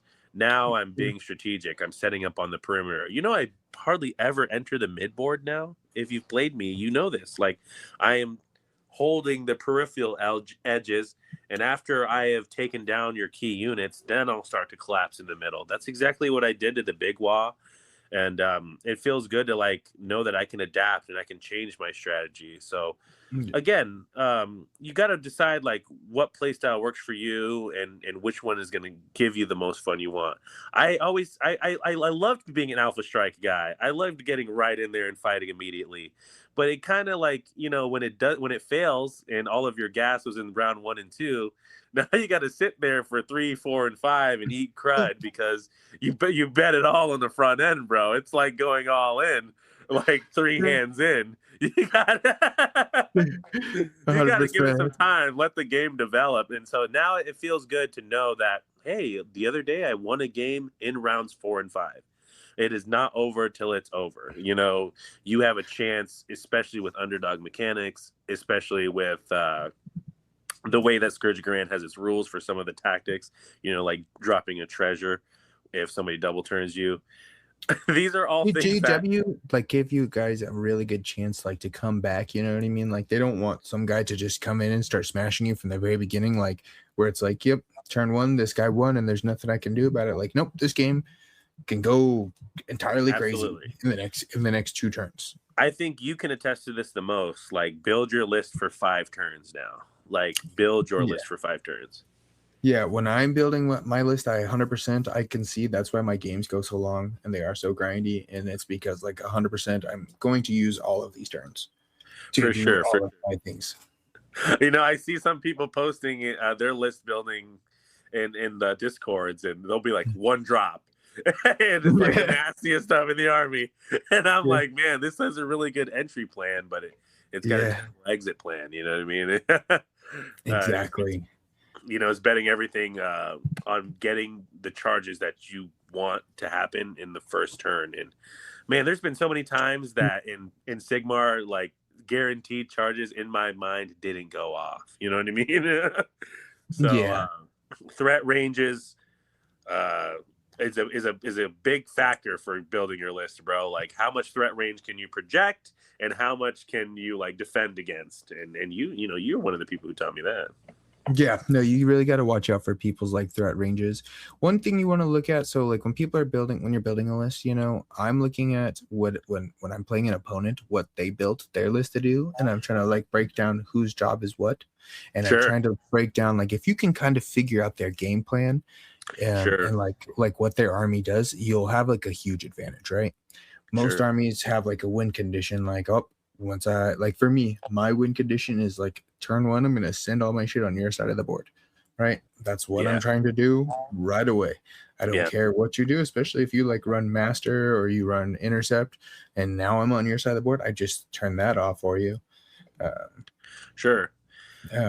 So everybody's got kind of like their like what they're doing and what their job is. So I'm trying to figure out like what my opponents are and then stop them from doing that job. Yeah, I noticed that with some of the like higher skill level players that I play against, is counterplay is a big part of their strategy. They're not only trying to obtain what they need to happen in the game, they're also trying to stop me from doing what I do. You know what I mean? There's been so many times where I thought a tactic was assured and then like a redeploy ruined it, or some or a teleport or a counter charge, and I was like, oh man, I thought that was assured. But when you throw the old fly in the ointment, man. When you build your list to have like a game plan and everybody's got a job, it makes it so that people have a harder time countering you if you can kind of like go in with it. Because I know a lot of times I've built a list, I'm like, nice, I have these 3 big ass fucking hammers here, you know what I mean? And it's just like, this is going to be fun. And then people come over and then they sticky me with some bullshit, and like, now I'm not moving, I'm not doing anything. And it's like, cool, that's 800 points that you have just held here with your 200 points for sure. And it's just like, oh yep, these guys, this was their job. So make sure like when you're building your list, you want to have like your everybody's got their rules. So don't go super hammer heavy. Absolutely. Don't go super hammer heavy. When we play our games, dude, and I try so hard to have a balance of like, okay, this is a hammer, this is a screen, and this is a hero supporting it, and I try to like follow that triangle, right? I'm like, okay, if I have this screen, then I have this hammer nearby, and I have this hero that's going to help the hammer. That's the basis of it, right? But it's so hard because like the way that the points are in your battle tomes, it will always stop you by like 10 or 20 or 30 points from having exactly what you need. And that's where the list building gets agonizing, bro, because I don't know what it is about our brains, but we just want that clean 2,000 points, perfect 2,000 on the nose. You feel like, okay, I'm getting everything out of my army if I've gotten to exactly 2,000 points. But no, I've seen lists that were, 1950, 1920, 1970, and they did just as well, if not better, than a 2,000 point clean list. It's just tough, bro, because there's just something in our brain that switches. We're like, I want to clean 2,000 points in this list. My list is 1940. See, I'm getting that extra command point. I need you want that extra command point, yeah. I need it. Hungry, yeah, for sure. Yeah, so it's like when I look at building a list, like what are like some of the things that you start off with first? What are like some of your key like factors for decision making? Like, I'll give you an example of mine. I'm always thinking I need a screen first. Like, that's the building block. Like, what is going to take the damage or get me the objective, right? And so that's when you're going to your battle line or your flying units or your cavalry, something that can go out, take home on an objective, and hopefully survive, but more than likely die, right? Mm-hmm. Yeah. And then my next units that I'm thinking, like, okay, well, what would go near them that can do a lot of damage and can also survive reasonably? And then I go, okay, now what hero helps that? And that's kind of like the triangle I've always been like following, but I'm interested to hear, like, what's your thought process when you go into building the list? So when I'm building a list, the very first thing I do, especially now with this new Scourge of Gyran stuff is, but even before, I look at the battle tactics. What can I win with, right? How do I win? The way I win is, for me, like my new list right now, I start off with like, I'm going to run scouting force. Okay, so what do I need for my first thing in scouting forces? I need at least 3 scouts. And I probably need more than that because you're going to kill some. Absolutely. I like that thought process already. So I already know, okay, cool. So I'm going to start off with building. I need scouts. I need dryads. I need anything that's not really like a hero. It's got to be an infantry or cavalry unit, right? Right. So that's my example of like how to do that. I know for restless, I try to find the other battle tactic. So the other one we'll say is restless, right? Mm-hmm. Okay, I think restless. The reason I went with restless is because it's like the game encourages you to try to take objectives, right? That's the only way to score. For sure. Holding objectives. Restless wants you to take an objective right away. Cool. I like that. I'm trying to do that from the anyways, and I'm trying to take one from you already. For sure. With the way my army fights, like we can do that. We're actually very good at that. Some armies, like when you're building a list, some armies like to sit on points and they can hold them better. Some armies like to specifically take them. You know what I mean? For sure. Absolutely. Some armies like to spread out real wide and be thin. And some armies like to be hyper elite, you know what I mean? Or like big blobs and stuck together. You know what I mean? Absolutely. And this is when you learn to not be so one-dimensional. Like, it's something I had to learn playing Stormcast. It's too easy to just be stuck on these like hammer units that are Ren 1 damage 2, but they only move 5 inches. That's not enough of a threat range to like maintain an entire game. It's only when I added like Vigilers and Vanguard long strikes and added other priests that could teleport my units around. It gives you these utilities that make it so that, like, yes, that lumbering, 5-inch move annihilator unit, like they can punch and they can do damage, or they can hold an objective, but they can't really move around. So them alone is not enough. I can't tell you how many times where like a unit or a model did well in a game, and I'm like, I need more of those. You know what I mean? You're like, oh man, those reclusions did well. I need more of them. The prosecutors did well. I need more of them. You know? What I mean? I was gonna say your prosecutors. Yeah, three reinforced units of prosecutors. Yeah, I was like, maybe I need 2 reinforced units. And don't fall the victim to that mindset. You know what I mean? They did well because they did their role well, and if their role is doing damage, of course that's gonna shine. But there's been so many times where your movement with the Gossamids, or the run, shoot, and charge with my Vanguard long strikes, or the retreat and shoot, these little shenanigans, as you called them earlier, they make all the difference in gameplay and scoring. And yeah, looking at battle tactics, bro, I wish I would have said that, man. You're giving me the 4D chess here. Yeah. That's what Yeah. when I'm building my list, that's literally the very first thing I start off with is that. And then the next thing I move to is really cool. What do I like? I like Yes. generally like I want a model that I really like. I'm so you know glad what you I said mean? this. I want to play like something that's fun. You know what I mean? Like I put all this time into fucking building and playing with Durthu. Like I love Durthu. You know what I mean? So Yes. it's one of those. So now I've got my tactics. I know how to win. Is there a way that Durthu synergizes, with how to get that done? Sure. Well, you know what? Durthu is great at taking objectives. You know what I mean? Like it's weird. Absolutely. He synergizes perfectly with what I'm trying to do. Absolutely. And I already know I have my enhancement where it lets me just teleport him, where it's like one of those like everything's got to have a job, right? Yep. Like you were saying, like you have these units where like, oh, bro, they're sick, but they only move 5. Well, it's like if you can find like a little way to cheat that, like the way I do it is Durthu, I can give him a once per battle teleport, him and one other unit. And it's like Wow. cool. And I literally just pull them to the other side, and I always pull Karnot sides. You know what I mean? That's my little like sneaky shenanigans is Right. Sure. Durthu why inside, they're right in your face right away. Scary proposition. It's not so much to be a threat to you right now, but it's like a looming one.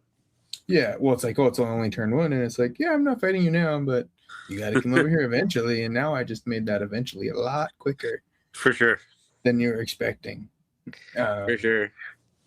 After I do that, I try to find synergies, different little units that synergize well that will like fill in these roles that I need. So now I know I've got like, I've got my scouts, so I have plenty of units to be on the other side of the board. I have to hold objectives, so I need things to support holding objectives. That's what I use the Kurnoth for. For sure. You know what I mean? So I find all these little synergies that like, and that's kind of how I build my list as a whole. Yeah. No, yeah, it makes perfect sense. When you're building around the tactics you're trying to accomplish, then you're going to score well. So even when the dice aren't kind to you or kind of betray you a little bit, you'll be able to fall back on, well, at least I'm scoring well. You know what I mean? I think about recently when I've been building my lists is that I look at, do I need a wizard? Do I need a priest? You know what I mean? I feel like this goes into understanding your battle tome and what things do. But I've decided like recently that, wizards and using magic isn't really that necessary for what I'm trying to do with Stormcast. So I'm not really bringing a wizard to my matches. So a lot of people are just like getting to use magic unabated, but like against me. But I feel like it's not really like changing my game plan or what I do too much. So I've just, I've kind of abandoned magic. But on the flip side of that, prayers, I'm enjoying a lot. And I really enjoy the prayer lore that Stormcast bring. And so, well, I think when you look at your stuff, like when you're building, I like that you said that, like adding priest and magic. And it's like, look at your prayer lore, look at your magic lore. Because look at your manifestation lore. Yeah. Especially like depending on certain builds that you have, like there's a lot of other manifestations. If your army doesn't have like its own manifestation, obviously look at the other manifestations, especially now that they made the one that's like only 10 points or something. For sure. What is it? Primal Energies, bro. That's the one with the jowls. Yeah. The la la la la la. Yeah. Callbacks. The callbacks are crazy. But yeah, the jaws and the burning head. Yeah, they can like, especially especially since everybody's like running war machines with like that Healthmist regiment and like cannons if you're fighting any shit like that. I gotta imagine Cogfort is a war machine. Yep. Oh, so dude, everybody's gonna be running primal energies in their list. Yeah, if suddenly anti-war machine has just become a very strong keyword to have. But yeah, I never even considered that. That's super smart. I never even considered that. You got to think about it now, man. With Cog4 on the horizon, everyone's like, all right, the first 520 of my points go to that. Yeah. Some people are building 1460 lists now. I mean, I already know that we're going to see the all Cog4 list because I know it's a regiment of renown that lets you have like 4 or 5 of them. Yeah. Oh man, it's gonna be like Belfalor's, like the all bloodthirsters. It's gonna be like the Feck all dragons. It's gonna be horrible. Yeah. I mean, we'll see. We'll see if it's fun to like. If it might be fun to play, maybe not fun to play against, but who knows if they'll actually win. You know what I've I watched a mean? few battle reports online where I didn't, I saw it go down pretty easy and it didn't really affect the game too much. And I was like, I don't know. But then again, I feel like you put that thing on the table, everyone's going to commit every available resource to taking it down. And maybe that's it. That's the problem with it. You know what I mean? That's the problem I always ran with Krondys. It was like, okay, I have Krondys. He has +2 to cast and he's just a great wizard too, but he is just this giant carnifex that people are like, I don't know what it is about him. I need to remove him. Well, that's the thing is when everybody's building their list, right? Like, so when you're building your list, you need hammers, you need anvils, you need utility pieces, right? Absolutely. You need stuff that's going to hold objectives, right? Absolutely. These are all key things you need. Everybody's favorite thing to build is the fucking hammer. Yeah, everybody's favorite thing to research and theory craft is that damage, the almighty damage. Yeah. This is the one thing that you learn first. This is how you can tell when people are like reasonable at Sigmar, if they're good or not. It's like, are you just running oops all hammers? You know what I mean? Like you don't know how to win. You know what I mean? You're just sending all your biggest, coolest shit at me. Yeah. And it's like, that's fine. Like you can do that. It's not pleasant, but you're not going to win. Yeah.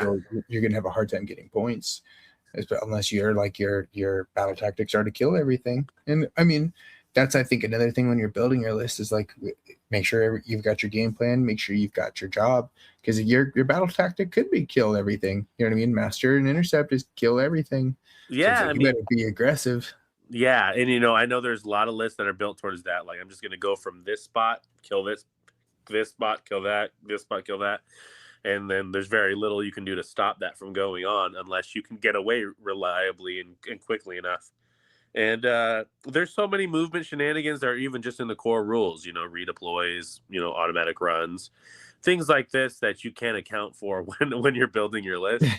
Yeah. You don't know when people are going to make these decisions, right? It's happening in the moment and they're spending CP. So it's tough to know and it's tough to build for that. But yeah, I absolutely agree with you, bro. It's so easy to play Hero Hammer. It's so easy to play, Cavalry spam, freaking hammer, where you have just Grand Hammer Annihilators. We've seen the all eels. We've seen the all Cavalier horses with the Cavalier Marshal. We've seen the Vanguard. We've seen Chaos Knights. You know what I mean? Pretty soon you're going to see Cavalos Death Riders from ya boy. But you know what I mean? We've seen the Squig Herds. Like, there's so many different ways to build your list. The most important part, though, like, is that you like what you have, okay? If somebody else built a list and they like that stuff and they did really well with it, it doesn't mean go out and buy it yourself. You know what I mean? Exactly. Make sure you're having fun. You know what I mean? Like, things worse, especially if you want to be competitive, is you're like, cool, I like all these models. I love these. Like, they're super cool. And then you go and play a fucking 5-game tournament. You know what I mean? Mm-hmm. You're spending 2 days with this list now. And you're like, by that third game, if you built, you're like, fuck, I should not have put this in here. You know what I mean? Like, Absolutely. I felt that in our first GT, bro. Like, I knew that I was like, I built this list up because I really liked the models, but I didn't really like think about what they did for each other. And there's not enough interaction between all of them. And that kind of made me like, have a little bit of like model remorse. I'm like, oh man, should I not buy this? But just because something doesn't work well on the table in one instance doesn't mean that it'll always go that way, or it won't always work. I've learned now that, Stormcast, yes, they have 5 or 6, 7 dragons, giant ones you can choose from, but they were never meant to be all run at once, bro. Yeah. I mean, I'm going to, but they were never meant for that, bro. So when Hawkins showed up to play me with his all dragons, and it's like it's like, I have this list and I have this list, and I was like, play the fun one, and it's like, it does seem much more fun, but after playing it, it's one of those, like, you could see like my list had like a game plan and a job, and his list was just a ton of fun. I didn't kill anything. Yeah, I'm like, he's having his like a combat phase is exciting, bro. It's thrilling. It's the whole reason we play, right? And Yeah, I'm gonna roll exactly. these dice, and you're gonna pick up your models and put them back in your carrying case. But yeah, I mean, but when you get to the end of the game and you're like, yeah, I scored 80 points, you scored 51 points. All of that joy from combat gets sucked out of you. You're like, oh, Yeah. oh, I could have done much, much better. That being said, can you score effectively with 7 dragons? I'm sure somebody's out there done it. I'm sure somebody Yeah. out there, but just Well, that's because, somebody who knows their list. That's somebody who knows their war scrolls. That's somebody who knows probably your stuff, you know. yeah, for sure. So it's like, just because it can be done doesn't mean it should be done. But most importantly, like I would say this: if you're going to start building your list, because what are people starting with? They're starting with spearheads. They're starting with uh starter boxes. Maybe they're starting from like a single box of like a single unit. You know what I mean? Yeah. It wasn't that long ago, Grizzly, that you and I were there, bro. Like We're right there. we were very blessed and very fortunate, but we used to play with what we had, bro. And I remember how horrible that would feel sometimes for me. You know what I mean? Because I was like, man, I got 2 starter boxes. I can't really make much out of that. But now that I have amassed a huge army of Stormcast, now that I've got so much gameplay under my belt, I look back at my models and what's really important and what's really useful. And some of that stuff from those beginning starter boxes are still there. Some of those units that I got like a long time ago are still there, bro. Like, look at your Dryads. You know what I mean? Look at my Questor Soulsworn, bro. Questor Soulsworn was the 2nd box I ever bought. Jeez, yeah, that's crazy. So yeah, and you've been playing them this whole time. Yeah. I think I've had my Dryads. I think we're in the very first box I bought. The Dryads, Drycha, Darthu. That's why I think I have the connection with them. I like.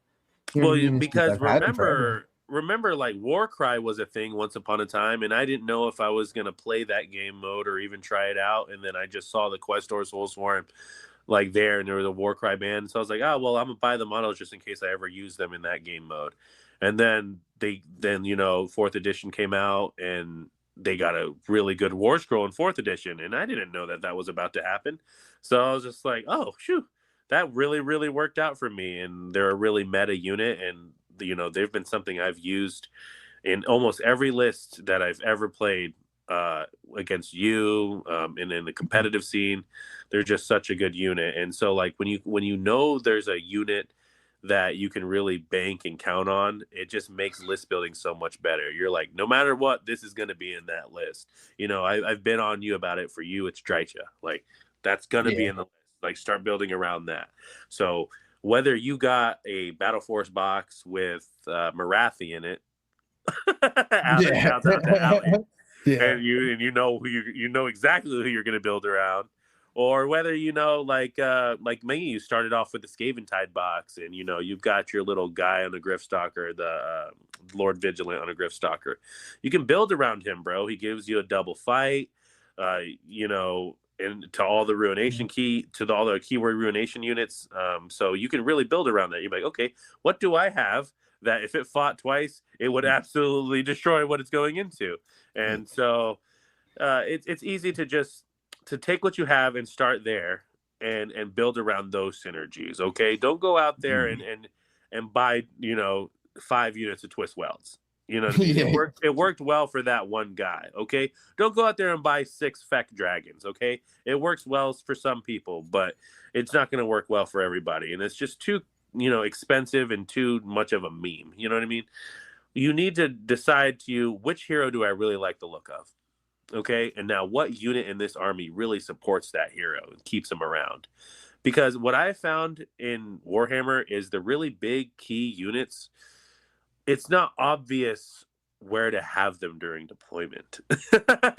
Yeah. It's definitely not obvious. I mean, you felt that with Belthanos. I've felt that with Iridan, bro. I know, like, Iridan is awesome and can move far and has tech and can ignore abilities, but it still has 12 wounds, and Ren 2 damage 2 is going to destroy this thing. So it's tough to know without playing your unit, like, oh, is this going to be working well for me or not? But that was the first like big model I bought and started building my model around. I started building my list around. So yeah, just identifying that key centerpiece, dude. It made it so obvious for me, like, where to take the army. So I need to just like stop buying dragons, because that's not a list. I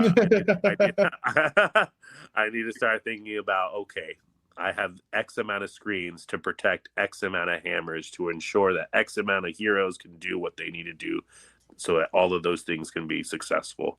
And really approaching it that way has been a lot better, bro. And it makes you appreciate your underappreciated models, right? Like for you, it's the dryads. Yep, exactly. You know, for me, it's been like a handful of liberators. Like a handful of liberators have come in handy more than I could think. And I'm like 90 points, 10 wounds on a 3-up save, bro, and I can teleport them in where they need them to go. Like 90 points. Like this is a super effective unit. It comes in every starter box.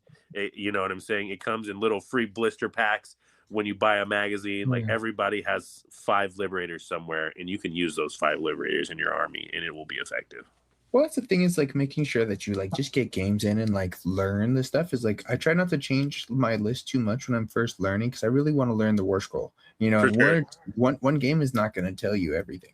In fact, one game is going to tell you like almost nothing. It tells you how this one situation against this one army, you know what I mean? Yes, absolutely. Like, and that's a very tiny, you know, like very, very, very tiny bit of data that you're trying to evaluate this whole model off of. So it's like you have to get in a lot of games. So try not to change your list too much, and then like learn your war scrolls. And I mean, it's basically a rite of passage at this point, right? Where you build like this fucking shitty list where it's like, oh, I brought this in and I think it's gonna do great, and then you just get crushed. You know what I mean? Like you haven't played Sigmar until you've done that. You know Absolutely. what I mean? Like you're like, this list is gonna slap super hard, and then that's not the case. If you're a person who plays Warhammer but doesn't like consume any of the lore, you got to understand that losing catastrophically is lore accurate for both sides. You know what I mean?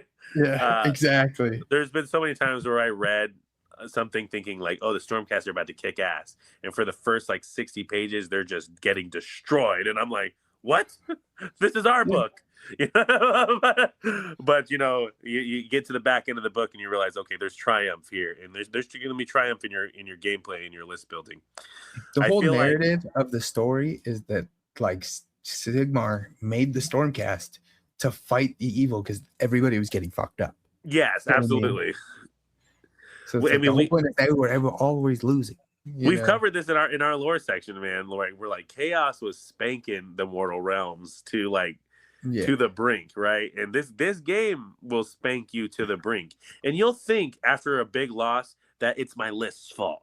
Right? You'll think like if I would have just ran this unit, if I didn't switch this out, if I didn't have this hero, it's my list's fault. If I would have just, we've all got to the end of the game and been like, I should have ran this. Right? Or I shouldn't have ran this. Or, oh no, why did I bring this? He had anti-hero, he had anti-monster. Look, you can't build a list to counter every other kind of list. That's impossible. You know what I mean? I've had really skilled players come up to me and be like, oh yeah, I'm probably going to get a 4-1, a 5-0 with this list, guaranteed.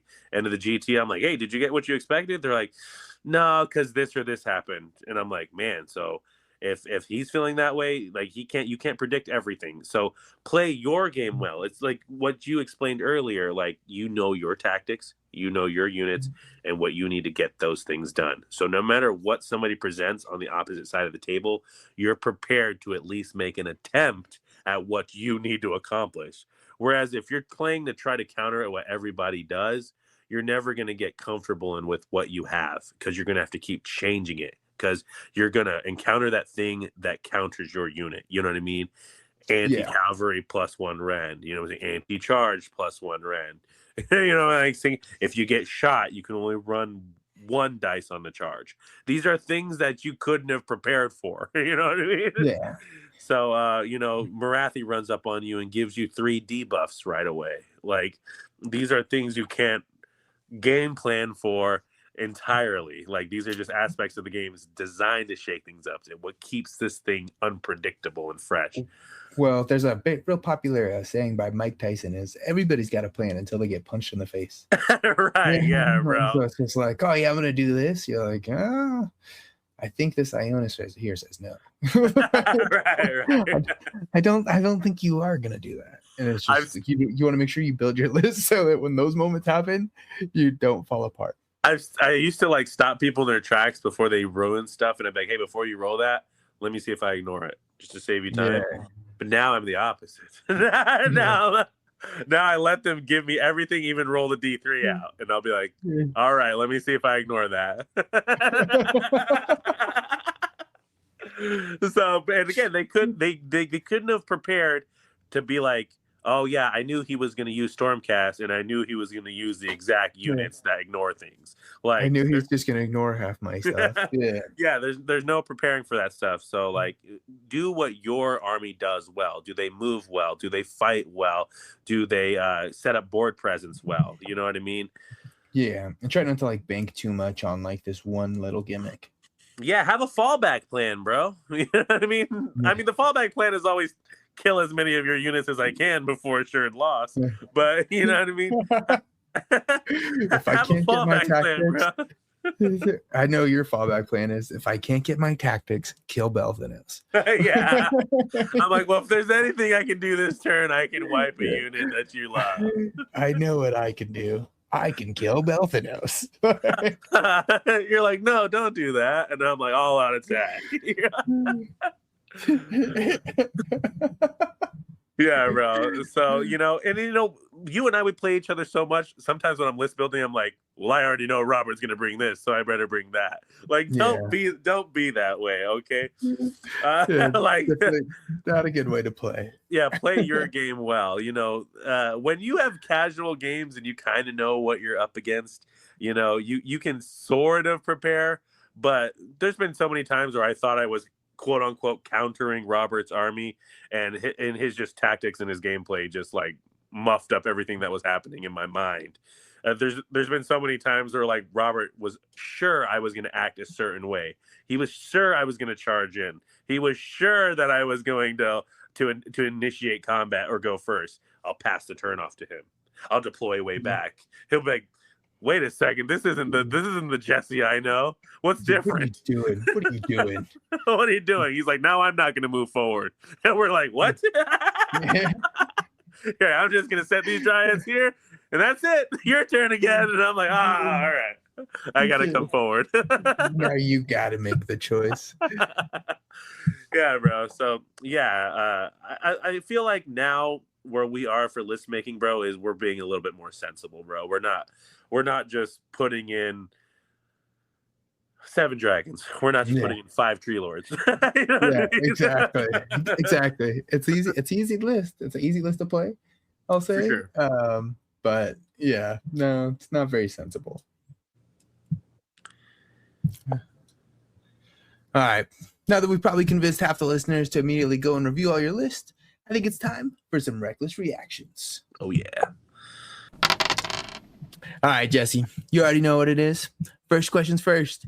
What's the most bait unit in Age of Sigmar? The one that makes people go, this thing is going to carry my army, and then immediately disappoints them. I'm going to have to say cavalry, bro. I don't know what it is about cavalry, but people assume like, oh, it's on a horse, it must be better, and I must need a bunch of it. Yep, apparently, I think some people make it work, right? Yeah, I've definitely seen it work. But again, you know, just because it works for one person doesn't mean it'll work for everyone. And I feel like that's a good way to just like trap a person into buying a bunch of the same thing in an army and then realizing it doesn't do what they want it to do. Agreed. I 100% agree. I think it just puts you in like a bad way, right? For sure. And we'll talk about it all the time. And great entry plans, horrible exit plans. You know what I mean? And cavalry can get right into your face, but a lot of their stuff is off the charge. So it's like you can't be constantly off the charge if you're constantly engaged. So you have to pick and choose when that moment to strike with the horses is. And that's where I feel like they're better off as just like one part of your army and not the key feature of it. Nice. I like that. What faction do you think is the hardest to build lists for right now? Not the hardest to play, but to actually build a list for. You know, I would have to say like some of those split faction armies, you know, like the Iron Jaws versus Cruel Boys, You know what I mean? I feel like that there's just so much options, and then there's just so much dichotomy in the gameplay. You don't really know which one do I want to buy for. And then when all the models are cool orcs with like jaggy weapons, you're like, oh man, I want one of everything. So I feel like, yeah, those split faction ones where like, do you buy this one side of it or this one side of it? You know, I think of like the Git mob like that too. Like, do I have the trolls or do I have the wolves or do I have the squigs or do I have all of it? So like, yeah, I feel like those lists are hard to build for because again, there's just so much variation. Nice, man. I like that take actually a lot. I 100% agree. I think that's probably one of the hardest ones to build for because it almost seems like they put the tools into different parts of the army. You know what I mean? Right. And you're like, absolutely. You're like, well, I can figure out what this movement shenanigans on this is, but I need one for this side. You know? Yeah, so it's like, and if I take that. too much of this thing, it'll punish this synergy.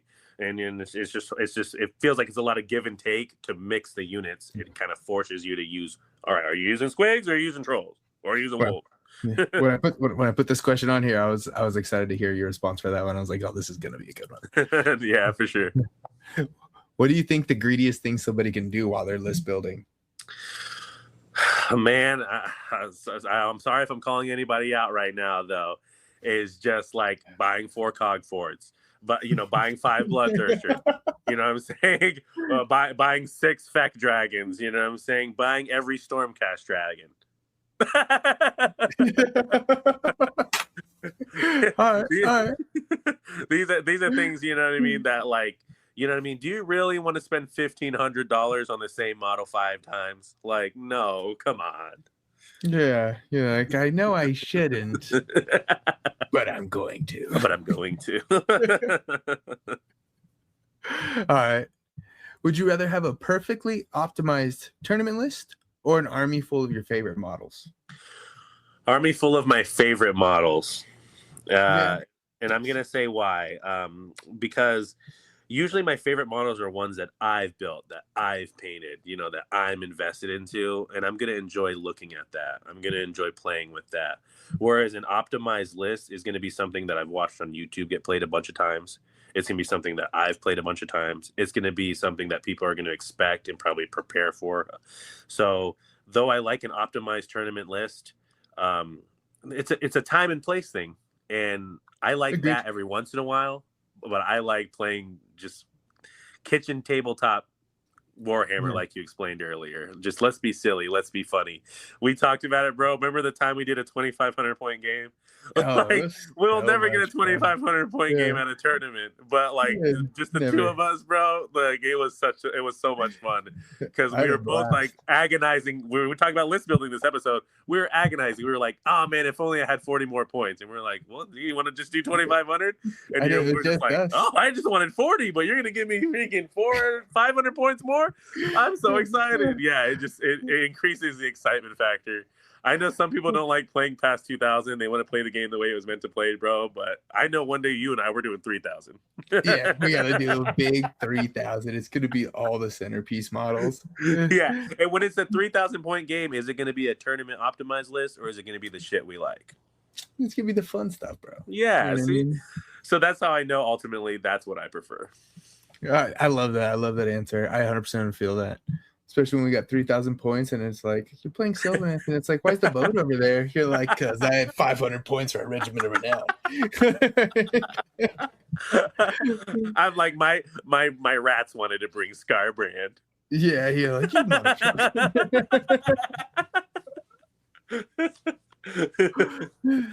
All right. What's one model you put in your list that you try to put it in your list, but you probably shouldn't? Like he just doesn't fit. Hawkins, please don't agree. Don't be mad at me, bro, because I know you run him. But it's that Night Judicator with the bow, bro.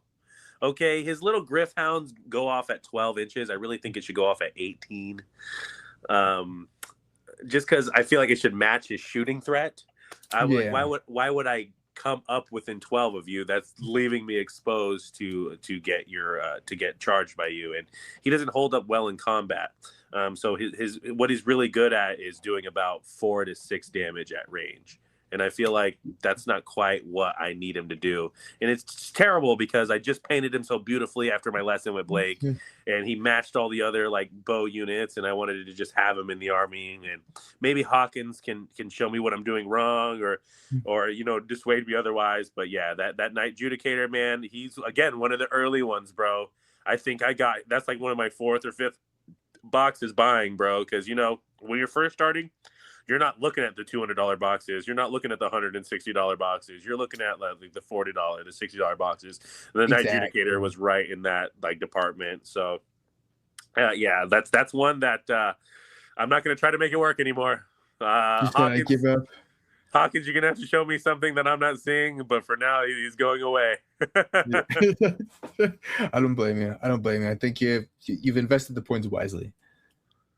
All right. What do you think is scarier? Playing against a top medalist or playing against somebody who's had the same list for like 4 straight years and knows every trick?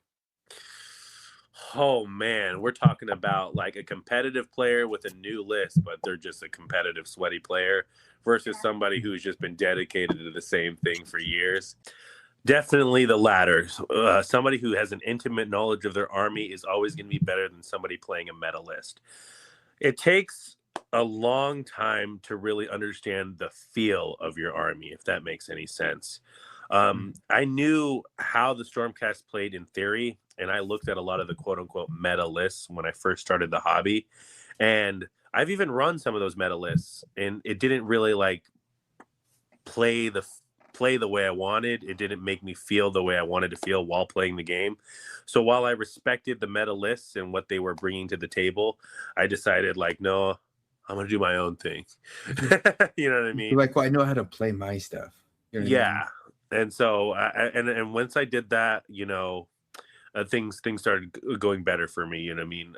There are things that in the meta that are important, but I think that in 5 years when you're playing me and my Stormcast, that's going to be way more like difficult than playing somebody who just got the army and they just bought everything that's good. Yeah, they just bought all the Vanguard strikes and all the fucking Paladors. Right. Because for some reason the Paladors still haven't been sunset in 5 years. You're like, what the fuck, dude? Like these fuckers are still around. GW is just like rubbing their hands together because they've just like they've just been cashing in. But yeah, so I feel like intimate knowledge of your army, bro, is going to make you a superior player than somebody who, quote unquote, just got everything that's working well. Because again, I think the theme of this episode is like, just because it works for somebody else doesn't mean it will work for you. You got to find what works for you. You got to find you got to see how your own mind works. You know what I mean? Like, how does your own decision process make? There were so many times in the past where I was making decisions in gameplay and you were just like, why are you doing that? Why are you doing that? It feels good now when I make my moves. You're like, you son of a bitch, you bastard. Yeah. I like when I can see what you're doing ahead of time and I'm like, you motherfucker, you're already prepping for this. Like, you know what I mean? It's sneaky because I can see what you're already moving to your next position. Yeah, you do this thing where you're real quiet when you're moving your models, and I'm like, wait, I see what's about to happen. You're within 9 inches of the wildwood, and this is about to happen, and then you'll kind of look up like, yeah, it reminds me of Hamzat before a match. You give me the Hamzat eyes, bro. You're like crouched low, looking up at me, and I'm like, oh no. Got the 9-inch banger like measured from the trees. You know what I mean? And like, nothing going on over here. Your army makes people fear terrain. Yeah, it's funny. It is. Hey, OBRs, they're coming. They're on their way. They're on their way, bro. They're on their way for sure. Alrighty. Last question. Best question.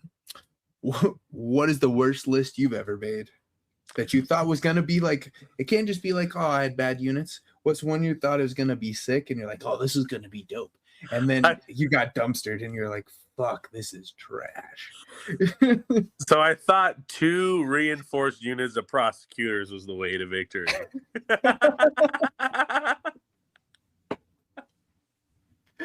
Yeah. Yeah, I believe the list had something to do with the second prosecutor hitting, but I thought I was like, the prosecutor bomb went so well in a game, I thought, like, what if I could do that twice? Not realizing you're just literally throwing 600 points down the drain. Yeah. And, like, yes, you're going to do roughly 35 to 48 damage with all of that. But again, once the damage is done and the dust is settled and 4 units are off the board, your prosecutors and maybe 1 or 2 of the opponents, what did that get you, tactics wise? What did that get you, board presence wise? You know what I mean?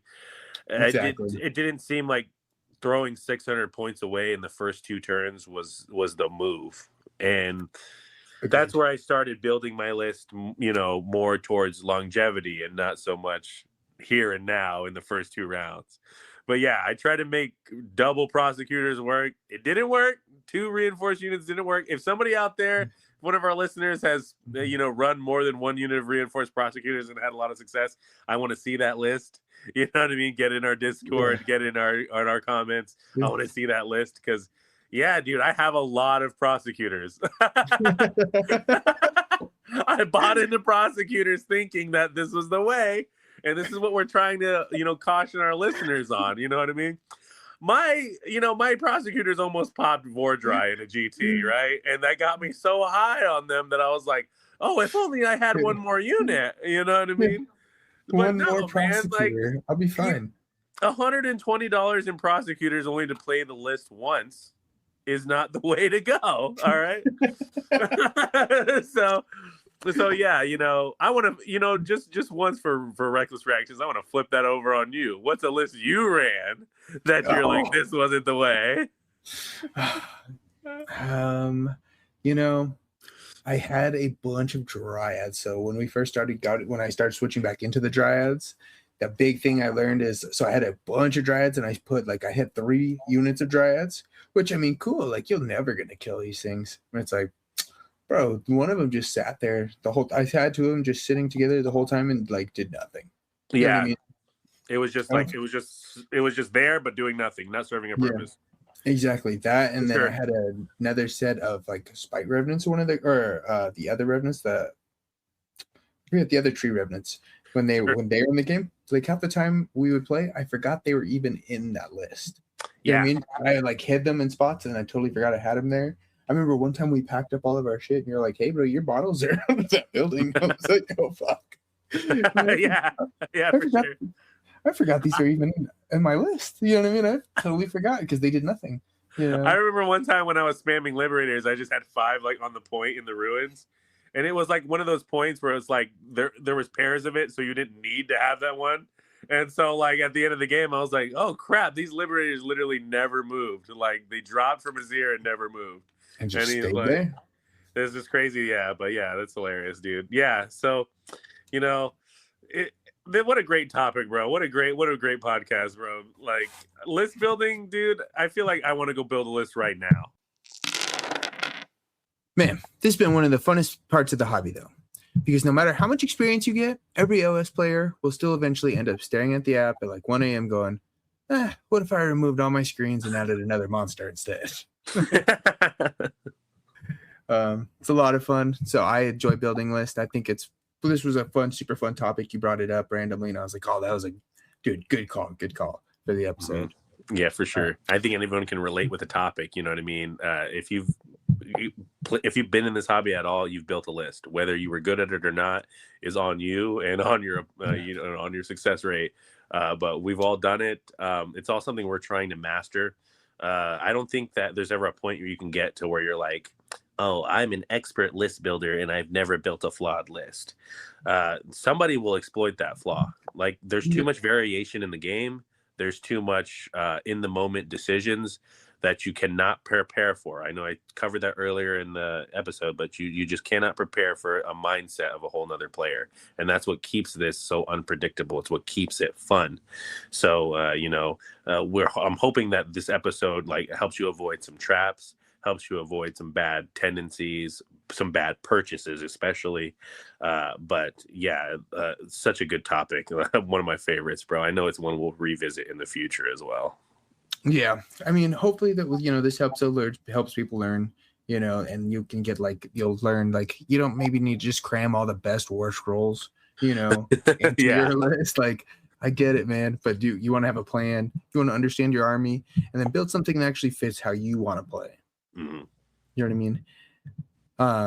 But we want to hear from you guys too. What's like the worst AoS list that you've ever built? Or alternatively, what's the dumbest list idea you've ever convinced yourself was secretly genius? Because I know I've seen some crazy list out there, and I know everybody's got one.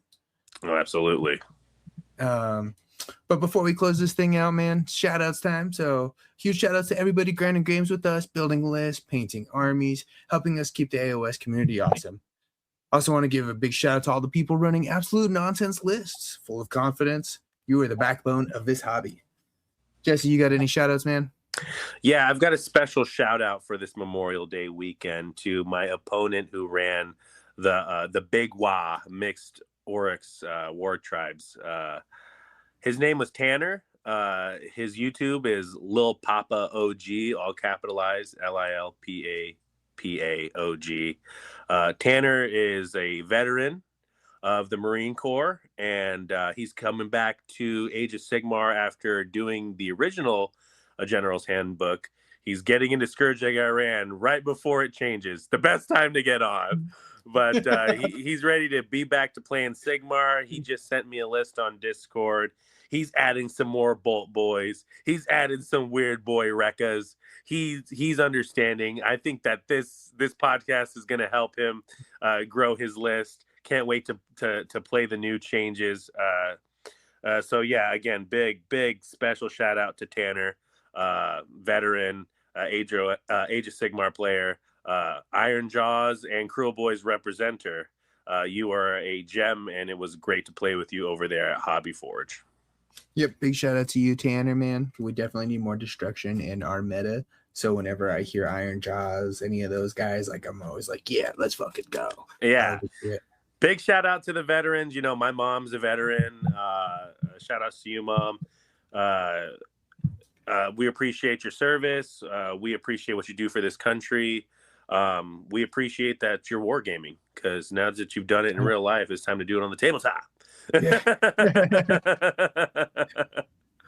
I love that, man. Great shout outs. Love that. Yeah, again, happy Memorial Day. Everybody be safe. Seriously, thank you guys for everybody who's been supporting us lately. Season 3 has been a blast so far. You know, the comments, messages, interactions, and support have genuinely meant a ton to us. So we definitely appreciate it. If you would like to check out more of us, we're on Instagram, YouTube, Spotify, at Rolling Recklessly Podcast. We drop new episodes every Monday. You got anything else for us, Jesse? If you're looking to get a game in and you're in the Phoenix, Glendale, East Valley, West Valley area, we're around, man. Gamers Guild, North Phoenix, Hobby Forge over there in Surprise. Jump in our Discord, man. Jump in our Discord. You know, Rolling Recklessly. You know, we want to see those lists. We want to hear your opinions. But yeah, that's all I got for this episode, brother. Go ahead and send us out. All right, guys. Until next time, may your crits be high, your paint never dry, and your rolls ever